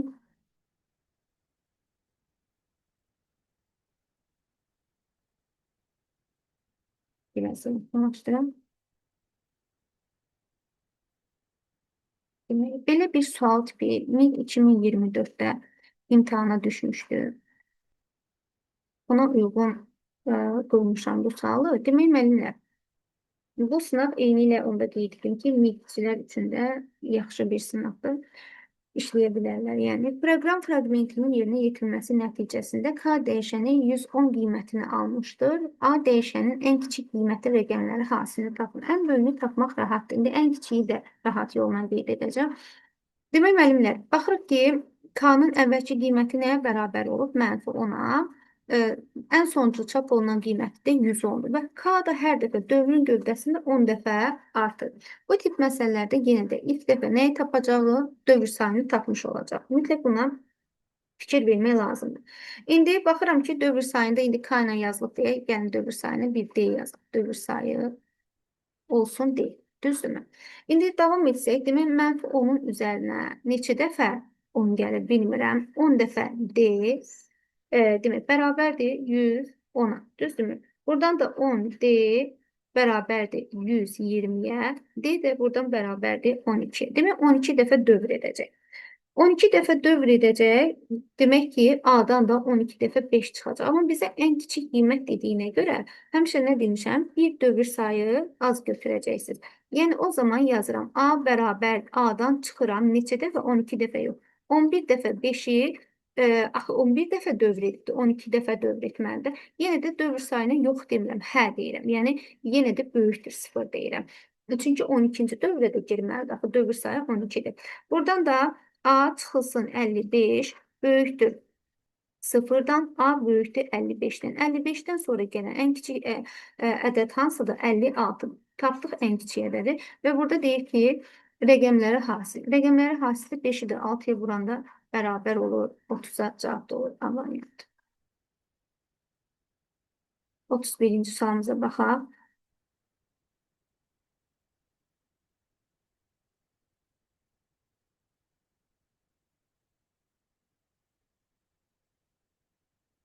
Mətn informasiyasının çevrilməsində iki əməliyyat icra edilmişdir. Kodlaşdırma standartı ASCII-dən 65536 simvolu əlifbaya dəyişdirilib və simvolların ümumi sayı 4 dəfə azaldılıb. Bu əməliyyatdan sonra mətnin informasiya həcmi necə dəyişər? Əslində buna heç müəllimlər yazıb həll etməyə ehtiyac yoxdur. Deyək ki, x simvolların sayı deyəcəm, bilmirik nə qədər simvol sayı var. Buna simvol sayı qeyd etsək, demək, həcmini tapsaq, hələ ASCII-də olacaq 8x. Sonra bu V2-də 65536 deyəndə, bu da 2 üstündə 16 deməkdir. I nəyə bərabərdir? 16 bitə. Bu dəfə olacaq 16x və simvol sayı da 4 dəfə azaldanda, yəni x-i böləcəm 4-ə. 16 V belə deyək, 3-də də olacaq 16x bölünsün 4, bu da olacaq 4x. Yəni 8x-dən nəticədə 4x-ə gəlirsə, 2 dəfə azalmış olacaq. Sonra 32-ci sualımıza baxaq. Verilmiş təkliflərdən hansılar doğrudur? Xarici yaddaşların müraciət surəti kompüterin ümumi məhsuldarlığına təsir edir. Bəli, təsir edir. Xarici yaddaşların müraciət surətidir. Sonra prosesorun nüvələrinin sayıdır. Eyni zamanda prosesorun tap tezliyidir. Operativ yaddaşın demək, operativ yaddaşdır təsir edən məhsuldarlığa. Sonra video sistemidir təsir edir məhsuldarlığa. Bir çox amillər. Bir doğrudur. Kompüterin məhsuldarlığı yalnız daxili yaddaş surətindən asılıdır. Xeyr, xarici yaddaşdan onu da qeyd edim. Xarici yaddaşdan da asılıdır. Bu yanlış fikirdir. Bizdən də doğrunu soruşur. Kompüterin bəzi konfigurasiyaları BIOS proqramı ilə sazlanır və Sumosda saxlanılır. Bəli, BIOSda sazlanılır, Sumosda saxlanılır. BIOS əməliyyat sisteminin tərkibinə daxil olan sistem proqramıdır. Əməliyyat sisteminə daxil deyil. Əməliyyat sistemi BIOS-a daxildir. Çünki birinci kompüter açılarkən BIOS işə düşür, yəni post vasitəsilə qurğular yoxlanılır. Ondan sonra əməliyyat sistemi demək, xarici yaddaşdan əməli yaddaşa köçürülmüş olur. Bu, ona görə də doğru deyil. Bizdən doğrular soruşurdu. 1-dən 3 hələ ki doğrudur. Avtoyükləmədə olan bütün proqramlar əməliyyat sisteminin nüvəsinə aid olur. Bu da yanlışdır. Demək olacaq 1-3. Yeni say sistemimizə aid bir sualdır. Buna baxaq.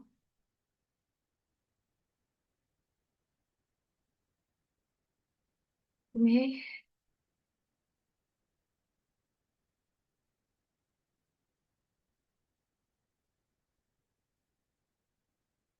Onun say sistemində verilmiş bir ədədi 8'lik say sistemində təsviri neçə rəqəmlə başlayar?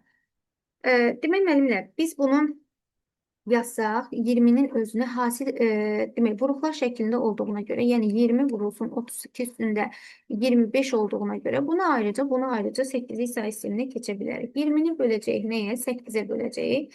Neçə dəfə 2'dən 8'im 16, 4 olacaq. 2, 4, 8'likdə. Yazıram. 2, 4, 8'likdə vurulsun. 32'ni necə yaza bilərsiniz? 2 üstündə 5. Bu da olacaq 25. Bu da nəyə bərabərdir? 2 üstündə 125. Bu da qüvvət üstünü bölsək 41 dəfə düşəcək. Qalıb qalacaq 2 üstündə 2. 2 üstündə 2'ni də gətirsək 2 üstündə 2 yazsaq 4 olar da, düzdürmü? Yəni 4 sonunda da neçə dənə? 41 dənə 0 olacaq. 4 arxasınca da 41 dənə 0. Ne bileyim 41 dənə 0 hamısı buraya yaza bilmərik. Bu şəkildə qeyd edirik. İndi burada nəyə baxırıq müəllimlər? Bu sıfırların əhəmiyyəti yoxdur. Necə biz onluqda necə yazırıq? Məsələn, deyək ki, 5 vurulsun 7. Bu qədər də sıfırlardır. Ne eləyirdik? 7'ni vururduk 5'e, yazırdık 35, sonra da sonunda sıfırlarını sayıb. İndi burada da eyni məntiqlə 2, 4, 8'i 8'lik say sistemindədir də, düzdürmü? Vuracam 4'e. İndi 2 üstün 2, 4, 8'lik say sistemində vururuq 4, 8'lik say sistemində. 4'dən 4'üm 16, düzdüm. 16'dan neçə dənə 2 dənə 8 çıxsam, 0'ı yazaq. Bu çıxdığımız neçə dənə 8 çıxırsa, yadda qalan budur 2. 4 dinkim 8, 2 də yaddaydı 10. Ondan da demək bir dənə 8'i çıxanda 2 yazaq. Nə yadda? 1 yadda. Demək nə ilə başlayacaq? Bir rəqəmi ilə başlayacaq. Sonunda da 0. Bir daha vurğulayıram. Bu hasil bu şəkildə alınandan sonra bizdən demir ki, neçə rəqəmlidir və ya necə. Deyir ki, təsviri hansı rəqəmlə başlayar? Baxıram ki, 2, 4. Bu sondakı sıfırlara baxmıram. Bax, bununla bunu 8'lik say sistemində vururum. 4'dən 4'üm 16. 16'nın içərisində neçə dənə 8 var? 2 dənə 8 var. 2 dənə 8'i 0 yazırıq. 2 yadda. 4 dinkim 8, 2 də 2 vahiddə yaddaydı, oldu 10.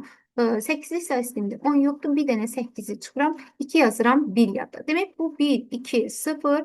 Arxasınca da sıfırlar. Hansı rəqəmlə başladı? 1 ilə başlamış olacaq. Deyir ki, cədvəldə əmək haqqı 800 ilə 1600 arasında olanların siyahısını çıxarmaq üçün hansı məntiqi ifadədən istifadə etmək lazımdır? Bizdən nəyi soruşur? Deyir ki, 800-dən 1600 arasında. Yəni 800-dən böyük olsun, amma 1600-dən kiçik olsun. 800-dən böyük, 1600-dən də kiçik. C variantı ödəmiş olacaq. Sonra bu məsələyə baxaq.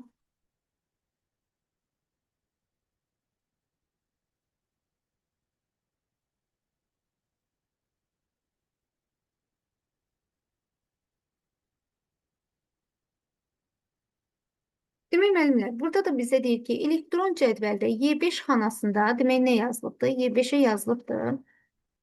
Demək D4 üstə gəlsin C3. Deyir ki, bu düstur daxil edilmişdir. Bu düsturu aşağıdakı xanalardan hansına köçürmək olar?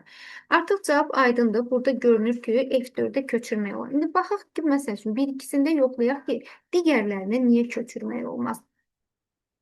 Müəllimlər, biz sütunları belə yazırıq da. Məsələn, gəlin lap bunu Excel-də götürək.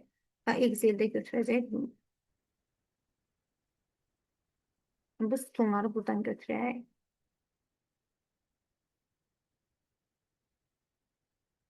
Bunu burada yerləşdirək.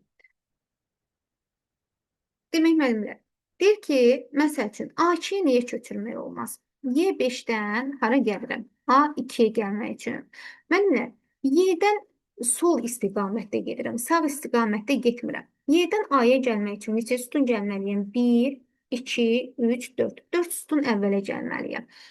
5'dən də gəlir 2'yə, yəni 3 vahid azalır. İndi baxıram ki, bu D. Bu necə ki, Y-dən A-ya gələndə 4 sütun gəlməliyəm. D-dən də yenə 4 sütun əvvələ gəlməliyəm. 1 sütun gələcəm C, 2 sütun gələcəm B, 3 sütun gələcəm A. Bəs 4-cü sütun hanı? Axı A-dan o tərəfə başqa bir sütun yoxdur. Ona görə də köçürmək olmaz. Hansı xəta çıxacaq? Ref xətası çıxmış olacaq. Ona görə də A variantı ödənir. Və yaxud da ki, B-ni götürək. B-yi köçürmək üçün, məsəl üçün deyək ki, B3-dür bu dəfə burada. Düzdürmü? Y-dən B-yə gəlmək üçün 1, 2, 3. 3 sütun gələcək. İndi D-dən hara gəlməliyik? D-dən gələ bilərik. D-dən C-yə, B-yə, A-ya 3 sütun gəlirik. Amma burada gələ bilmərik. C-dən çünki yenə əvvələ 3 sütun gəlməliyəm. B-ni gələcəm, A-nı gələcəm. Bəs başqa 3-cü sütunam yoxdur. Ona görə də bunda köçürmək olmaz. Bax, o məntiqlə, amma F4-ə baxsaq, bunu buradan silək. F4-ə baxsaq, baxdığımız kimi Y-dən F-ə gəlibdir, düzdürmü? O zaman D-dən Y-yə gələ bilərik, C-dən də D-yə gələ bilərik. Heç bir xəta yoxdur. Onun üçün də C variantı doğrudur. İkisini də yoxladıq ki, nəyə görə doğru deyil. 36-cı sualımıza baxaq. Algoritmə aid blok sxemimizdir.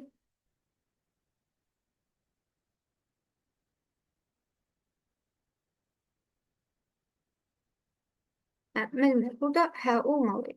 Bu düşməyib ola bilər. Burada hədir, burada da yoxdur. Hə qolu yoxdur. İndi deyir, verilmiş blok sxemin çıxış nəticəsi 81-dir. Bunun əsasında daxil edilə biləcək ən kiçik ədədi tapın. Müəllimlər, indi bunu yazsaq, baxırıq ki, bizə yenə nə lazımdır? Dövr sayı. Dövr sayını tapmaq üçün nəticədə baxıram ki, K-nın qiyməti 1-dir. K-nın qiyməti 1-dir. Hər dəfə də 3-ə vurulur. Yəni 3-ə vurula-vurula nəticədə 81 alınır. Demək, o zaman 81 alıbsa, qısaca yazsaq, dövr sayını tapsaq, 3 üstündə 4, demək K nəyə bərabərdir? 4-ə. 4 dəfə dövr edir. Düzdürmü? Və yaxud da ki, indi bunu belə yazıq 1 ilə başladığına görə. Deyək ki, 3 ilə başlasaydı, o zaman vəziyyət dəyişər. Sadəcə 1 ilə başladığına görə, ona görə 81-i 3-ün qüvvəti şəklində yazıb. 4 dəfə dövr etmiş olacaq. 4 dəfə dövr edibsə, demək A nədirsə bunu bilmirik. Üzərinə 4 dəfə 8 gələndə dövr sayını tapandan sonra nə deyirik? Dövrdən çıxma şərti kiçik bərabərsə demək 99, demək olacaq böyükdür 99-dan. Buradan da A böyükdür 99, çıxılsın 32. Buradan da A böyükdür 67. Bizdən də ən kiçik qiymət dediyinə görə 67-dən sonra gələn ən kiçik qiymət A bərabərdir 68 olacaq. Cavab da olacaq 68. 37-ci sualımıza baxaq.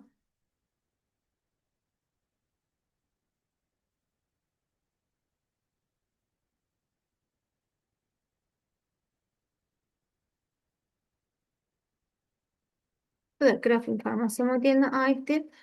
Burada da bizdən soruşulur ki, demək, təpə nöqtələrinin sayı 12, qövslərinin sayı isə biz demişdik ki, istiqamətlənmiş tilə nə deyirik? Qövs deyirik. 21-ə bərabər olan diqrafa qonşuluq matrisi tərtib edilərsə, matrisdəki sıfırların sayı neçə olacaq? Demək, müəllimlər, biz ümumiyyətcə təpə nöqtələrini deyiriksə, n-in n-ə bir matrisdir. Yəni, n burada nəyə bərabərdir? 12-yə. Demək, 12-ni vururuq nəyə? 12-yə. Nəyə bərabərdir? 144-ə. Və burada, yəni 144 dənə 0, 0-lı, 1-li hamısı 144-dür. Və burada deyir ki, qövslərin sayı 21-dir, yəni 1 istiqamətlidir, 21 dənə də 1. Demək, nə etmiş olacaq? 144-dən də çıxacaq nəyi? 21-ə. Bu da bərabər olacaq 123-ə. Baxsaq cavablarda olacaq C variantı. 38-ci sualımıza baxaq.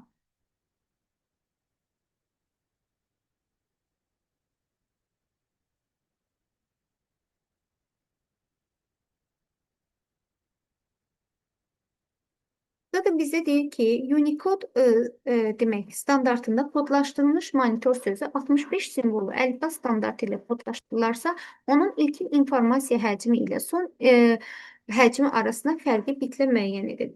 Birinci biz tapaq bunu demək Unicode-da. Düzdürmü? Unicode-da və bitlə dediyinə görə elə 16 bitə vuraq da. Monitorda neçə simvol var? Bizim düsturumuz vardı. Birinci onu qeyd edək. Səhvə sətir yoxsa simvol sayı vurulsun nəyə? Demək, i-yə. Simvol sayı nədir? 1, 2, 3, 4, 5, 6, 7. 7-ni i-də də Unicode-da nəyə bərabərdir? 16 bitə, düzdürmü? O zaman vururuq 16-ya. Nəyə bərabərdir? 112 bitə. Bu Unicode-dadır. İndi sonra deyir ki, 65 simvollu əlifbaya n bərabərdir. 65 deyirsə, demək olacaq 2 üstündən 7, i də bərabərdir 7 bitər, düzdürmü? Buradan da yenə V, burada indeksini elə belə 65 yazıram ki, yəni 65 simvollu əlifbadadır. Yəni bunun elə bir mahiyyəti yoxdur. 7 simvol və 7 bitdən nəyə bərabər olacaq? 49 bitə. Düzdürmü? Və nəticədə deyir ki, onun ilkin informasiya həcmi ilə son informasiya həcmi arasındakı fərq, demək 112-dən də çıxırıq 49-u, bu da bərabərdir 63-ə. 63 bit. Demək 63 olacaq. Sonra bağımıza baxaq.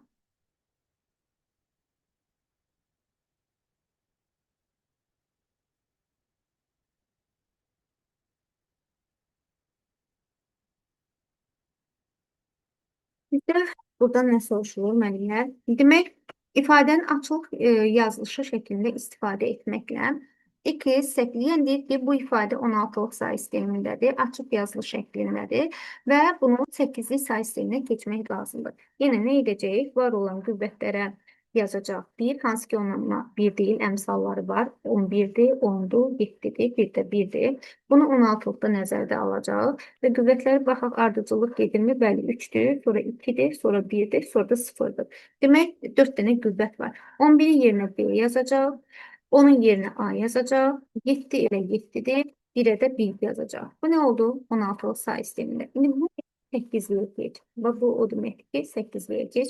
Bunu demək, ikilik say sisteminə gətirməliyik. Çünki 16-lıqla 8-lik arasında aralıq say sistemi ikilikdən istifadə edirik. Yazırıq 0, 0, 0, 1.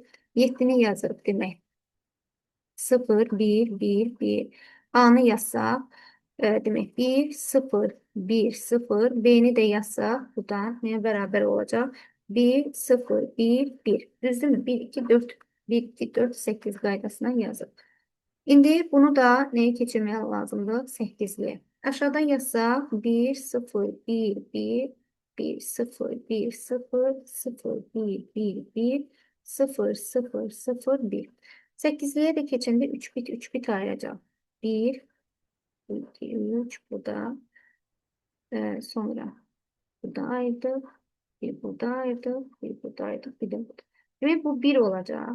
Bu ne ifade edecek? 3'ü, bu 5'i ifade edecek. Bu yeniden 1'i ifade edecek. Bu 6'nın, bu da 1'i 8'lik say sisteminde. 1, 3, 5, 1, 6, 1 C variantı olmuş olacak. Nihayet 40. sualımıza geldik.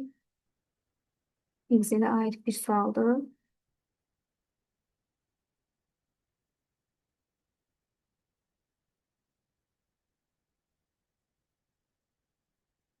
Demək, elektron cədvəl fraqmentinə əsasən C3 xanasının qiymətini müəyyən edin. Görək, C3 xanasında nə var? A1-dən, demək, baxsaq, demək, A1-dən hara qədər cəmləyir? C2-yə qədər cəmləyir. İndi, baxaq görək, B1-i tapanda A1-dən asılıdır, A3-dən asılıdır. Demək, birinci A3-ü tapmalıyıq. Sonra digərlərini tapaq. Yazaq müəllimlər. A3-ü yazaq. A3 bərabərdir. Demək, A1 üstə gəlsin A2. 5 ilə 4-ü cəmləyəcək. Bərabər olacaq 9-a. Düzdürmü? Sonra indi B1-i tapsaq. B1 nəyə bərabərdir? A1. A1 artıq tapdıq. Yox, A1-i yox. A1 üstə gəlsin A3. Demək, A1 nəyə bərabərdir? Demək, 5-ə. 5-in də üzərinə gəlirik. A3, 9'u. Bu da nəyə bərabərdir? 14'ə. Bunu da tapdıq. İndi sonra biz burada nəyi tapmalıyıq? C1'i tapmalıyıq. C1 də bərabərdir A1, yəni 5 üzərinə gəlsin. Yenə A2. Demək, A2'nin də qiyməti 4'ə bərabərdir. Bu da bərabərdir 9'a. Sonra növbəti tapırıq. Çünki biz bu aralıqdakı qiymətləri cəmləyəcəkdik. Hamısını mütləq bunları tapmalıyıq. Məlum olmayanları tapmalıyıq. Demək, növbəti C2 nəyə bərabərdir? C2 də burada bərabərdir. Demək, B1'in qiymətini tapmışdıq 14. 14'ün də üzərinə gəlirik. Neçəni? 3'ü olur 17. Nəticədə A1 A2, sonra B1, B2, C1, C2'ni cəmləyir. Yəni belə olacaq. 5 üstə gəlsin 4, üstə gəlsin 14, üstə gəlsin 9 və üstə gəlsin 17. Bu şəkildə. Və bu da bizə nə qaytaracaq? Demək, A3'ü bura daxil deyil. Burada hesablasaq da, yəni bu diapazona daxil deyil. Ona görə də A1-dən başlayıraq C2-də bitməlidir. Bu da nəyə bərabər olacaq? 49-a. Cavab olacaq 49. Demək, B variantı. Bununla da sualların izahı bitdi. Düşünürəm ki, inşallah sizin üçün xeyirli olar. Sertifikasiya imtahanında da hər bir müəllimə uğur arzu edirəm. Sağ olun.